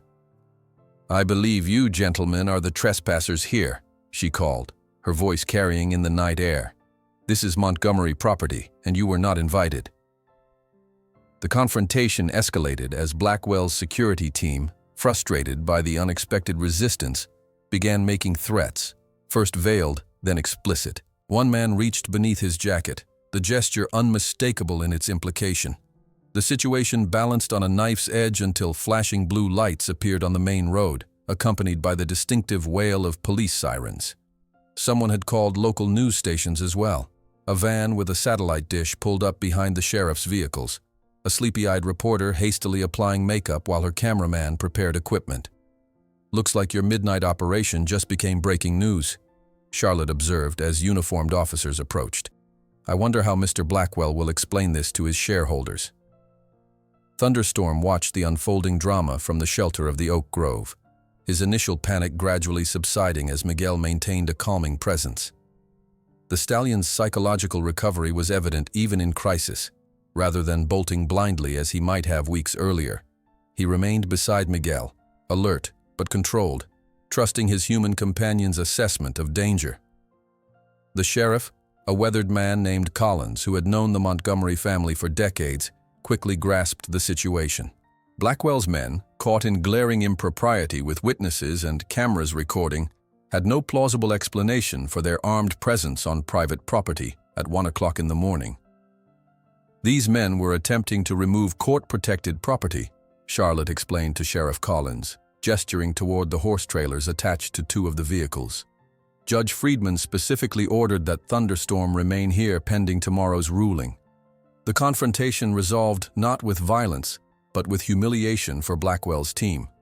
Citations were issued for trespassing and disturbing the peace. The men were escorted off the property, their license plates and identifications recorded, their embarrassed departure captured by news cameras that had arrived just in time to document their failure. Miguel watched from a distance, Thunderstorm's warm breath on his neck, the stallion's presence a solid comfort against the night's chill. The boy was struck by the symmetry of the moment, how he had once been invisible, powerless against forces that saw him as disposable, and how now an entire community had materialized to protect what he valued most. "Why did you all come?" he asked Pedro later, as workers dispersed and Montgomery Farms settled back into uneasy quiet. "You risked so much." Pedro's weathered face creased in a tired smile. "For the same reason you entered that arena when Thunderstorm was in danger, Niño. Some things matter more than fear." Dawn broke over Kentucky with golden light that seemed to promise resolution. News of the attempted midnight raid spread rapidly, adding another dramatic chapter to a story that had already captured national imagination. By 7 o'clock, Charlotte's phone rang continuously with calls from journalists, supporters, and legal colleagues. "Blackwell's desperate move may have done us a favor," Charlotte's lead attorney observed during a hurried breakfast meeting. "The judge will hear about this before court convenes. It demonstrates a pattern of disregard for legal process that undermines their entire position." Miguel barely touched his food, his thoughts with Thunderstorm, who remained unusually subdued after the night's events. The stallion had weathered the crisis without regressing to panic, but the experience had clearly taxed his emotional reserves. He stood in his paddock watching the increased activity around the farm with wary attention, his ears constantly moving to track sounds, his body positioned for quick retreat if necessary. "He's processing, Doctor," Winters explained when she arrived to check on him. "Actually, his response is remarkably healthy. Cautious, but not dissociative. 6 weeks ago, this level of chaos would have triggered complete psychological shutdown." Court was scheduled for 10 o'clock. At 9, Miguel sat with Thunderstorm in the morning sun, their last moments together before he would need to leave for the courthouse. No words seemed adequate, so he simply pressed his forehead against the stallion's, sharing breath and heartbeat in the way they had since their first connection. "Whatever happens," he finally whispered in Spanish, "you taught me to trust again. That gift remains, no matter what." The courtroom was packed beyond capacity when Miguel arrived with Charlotte and their legal team. Extra chairs had been brought in, reporters filled the back wall, and court officers maintained strict order over the proceedings. Judge Friedman entered looking grave, the night's events having added complexity to an already unprecedented case. "Before we begin," the judge announced, "I want to address the incident at Montgomery Farms last night." He fixed Blackwell with a stern gaze. "While no direct evidence links Mr. Blackwell to that attempt, this court views any effort to circumvent legal process with extreme concern." Blackwell, diminished by public scrutiny and the failure of his midnight operation, sat with uncharacteristic stillness at the plaintiff's table. His legal team appeared equally subdued, their earlier confidence replaced by defensive posturing. The proceedings unfolded with meticulous attention to detail. Experts presented findings on Thunderstorm's psychological state, with particular emphasis on the therapeutic nature of his bond with Miguel. Dr. Bailey from Cornell University delivered especially compelling testimony, explaining how the relationship had created neurological pathways for recovery that traditional methods could not achieve. When Miguel was called to testify, he spoke with simple honesty that cut through legal complexities. "Thunderstorm helped me find purpose when I had lost everything," he explained, his accent more pronounced under stress but his words clear. "And I offered him what all of us need when we are frightened, someone who simply remains present." The afternoon brought closing arguments, with Blackwell's attorney emphasizing property rights, while Charlotte's team focused on welfare considerations and the precedent of therapeutic bonds being recognized in other contexts. Judge Friedman listened attentively, occasionally asking clarifying questions that revealed his thorough grasp of the unusual case. At 4:36, with golden afternoon light streaming through the high courthouse windows, Judge Friedman delivered his ruling to a hushed courtroom. "This case presents unique challenges to our legal framework," he began.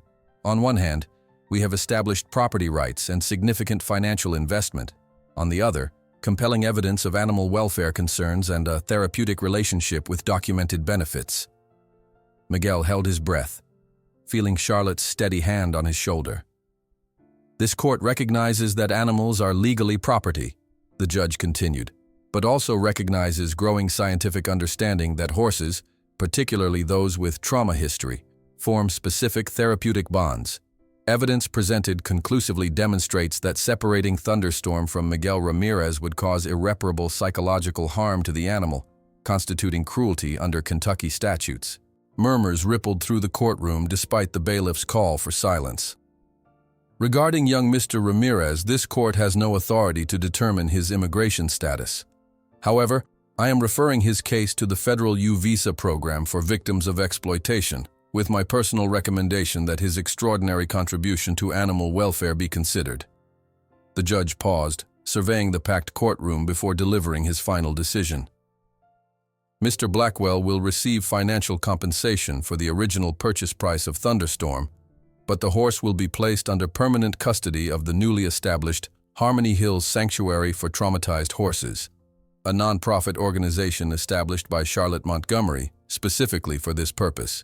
Miguel Ramirez will be employed as resident equine rehabilitation specialist, with salary, housing, and a pathway to citizenship through the Exceptional Talents Program. The courtroom erupted in response. Journalists rushed for exits to file stories. Supporters embraced, and Blackwell sat in stunned silence as his attorneys immediately began discussing appeal options.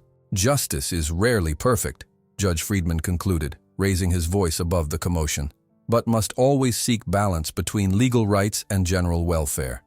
In this extraordinary case, both are best served by keeping intact this remarkable connection between human and animal. 1 year after the landmark ruling that had captured America's imagination, the morning mist clung to the rolling hills of Harmony Hills Sanctuary like a gentle blessing.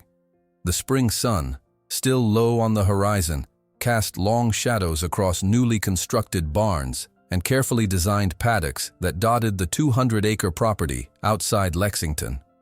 In the central arena, Miguel Ramirez, now 14 and 3 inches taller, adjusted the position of chairs for the afternoon's demonstration. A little more to the left, Charlotte Montgomery called from the entrance. "We want everyone to have a clear view of the interaction space." Miguel nodded, shifting the semicircle of seating to better accommodate the visitors expected for the sanctuary's anniversary celebration. His movements were more confident now, his once thin frame filled out by proper nutrition and physical work. The haunted look that had once shadowed his eyes had been replaced by something calmer, though no less intense. "Do you think Thunderstorm is ready for today?" Charlotte asked, approaching with clipboard in hand. "We can always substitute another pair if he seems unsettled." Miguel shook his head. He knows this is important. He has been preparing in his own way. Since Judge Friedman's historic ruling, Harmony Hills had evolved from an emergency solution into a pioneering center for equine rehabilitation. What began with a single traumatized stallion had expanded to include 17 horses with various psychological injuries. From racetrack burnouts to victims of neglect and abuse, each had arrived labeled dangerous, unmanageable, or beyond rehabilitation. Each was now somewhere on the journey toward recovery. While the sanctuary's physical facilities had been constructed with Charlotte's considerable resources, its healing methodology, now formally documented as the Harmony Method, had emerged from Miguel's intuitive approach with Thunderstorm. Working alongside Dr. Winters, Miguel had articulated principles that challenged conventional training wisdom: silence over commands, presence over dominance, patience over schedules, invitation over control. "We're not fixing horses," Miguel explained to a group of new volunteers during their morning orientation. "We're offering a safe space for them to heal themselves." The volunteers, a diverse group including retired veterans, troubled teenagers, and professional therapists seeking new approaches, listened with rapt attention as Miguel outlined the sanctuary's philosophy. "Horses remember everything," he continued, his English now fluent though still softly accented. "They carry their past in their bodies. Our job is not to make them forget, but to help them build new memories that are stronger than the painful ones. As if summoned by his words, Thunderstorm appeared at the paddock fence nearby. The transformation in the stallion over the past year had been remarkable. His coat gleamed with health, his muscular frame no longer tense with constant vigilance. But the most profound change was in his eyes. Once white-rimmed with terror, they now regarded the world with cautious interest rather than paralyzing fear. The sanctuary's most extraordinary innovation had emerged organically from Thunderstorm's recovery journey. During his third month at Harmony Hills, Charlotte had brought a group of trauma-affected children from a Louisville youth program to observe the rehabilitation work. One girl, silent since witnessing domestic violence, had wandered away from the group toward Thunderstorm's paddock. Before staff could intervene, something extraordinary happened. The stallion approached the fence where the child stood, lowered his head to her level, and remained utterly still. After several minutes of this silent communion, the girl spoke her first words in months. "He knows. He understands." This accidental discovery led to the development of the Mutual Healing Program, which carefully paired traumatized children with recovering horses. The results had drawn attention from psychologists, neurologists, and trauma specialists nationwide. Something about the non-judgmental presence of creatures who had also experienced terror created a healing environment that traditional therapy often couldn't achieve. "The horses aren't providing therapy in the clinical sense," Dr. Winters explained to visiting medical professionals. "They're offering authentic recognition of pain without attempting to fix it. For many trauma survivors, that recognition is the essential first step toward healing." By midday, guests began arriving for the anniversary celebration. Former stable workers from Churchill Downs, now employed at the sanctuary, directed parking and welcomed visitors. Pedro, promoted to stable manager, supervised the preparation of the demonstration horses with quiet efficiency. His family, wife and 3 children, now legal residents thanks to sponsorship from the sanctuary, helped serve refreshments to early arrivals.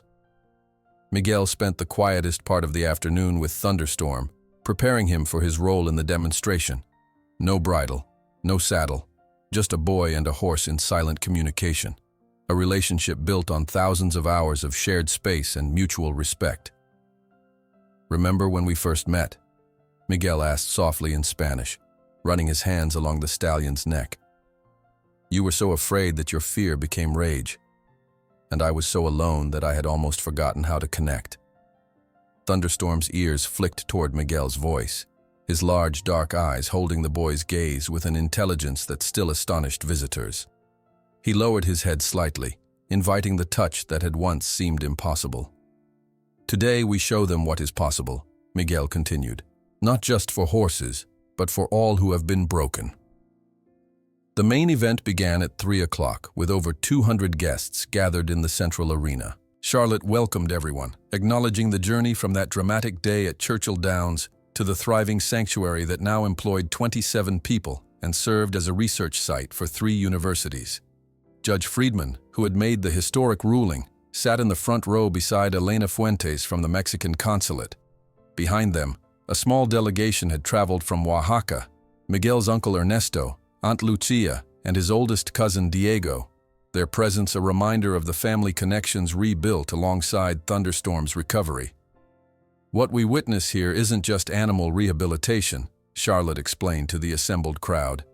"It's a reimagining of how healing happens across species boundaries, through connection rather than control."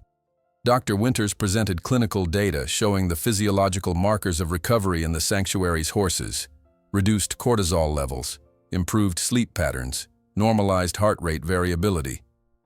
A child psychologist from Johns Hopkins shared preliminary findings on the human participants in the Mutual Healing Program, noting significant improvements in communication skills and emotional regulation. But the demonstration that followed spoke more eloquently than any research data. Miguel entered the central space with Thunderstorm walking freely beside him. Following them came 5 pairs of children and horses, each representing different stages of the recovery journey. The youngest child, a 7-year-old boy who had survived a school shooting, walked beside a dappled mare who had been rescued from starvation. For 20 minutes, The audience watched in respectful silence as Miguel guided the group through a series of interactions designed to demonstrate the principles of mutual healing. No commands were given, no tricks performed. Instead, they witnessed genuine connection, horses responding to subtle shifts in their human partners' emotional states, children finding courage through the horses' trust.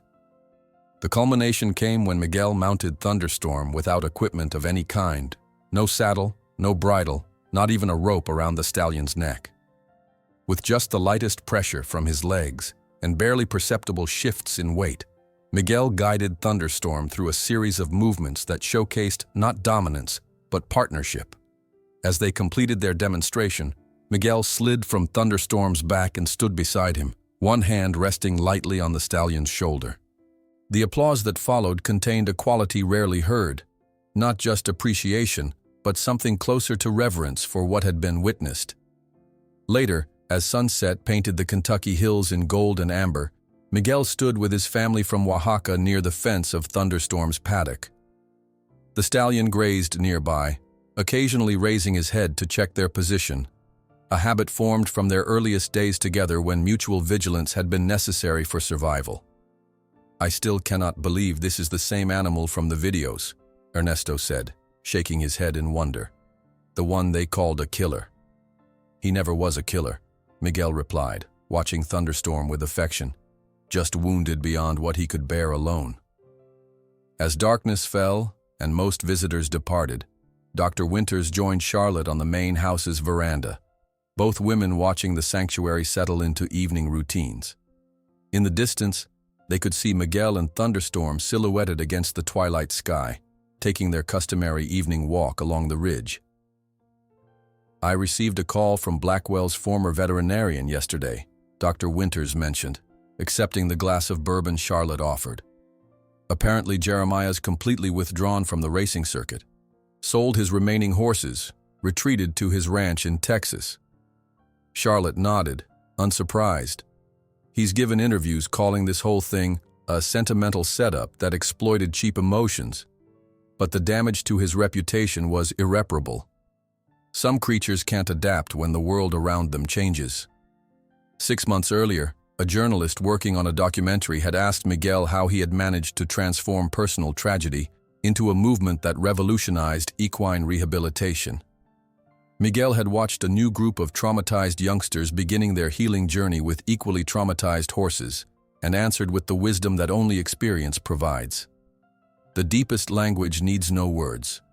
When we find someone who recognizes our pain without trying to fix it, whether human or animal, we discover that healing was never about techniques or methods. It was always about love. And love, when offered without conditions, is the most powerful whisper that exists.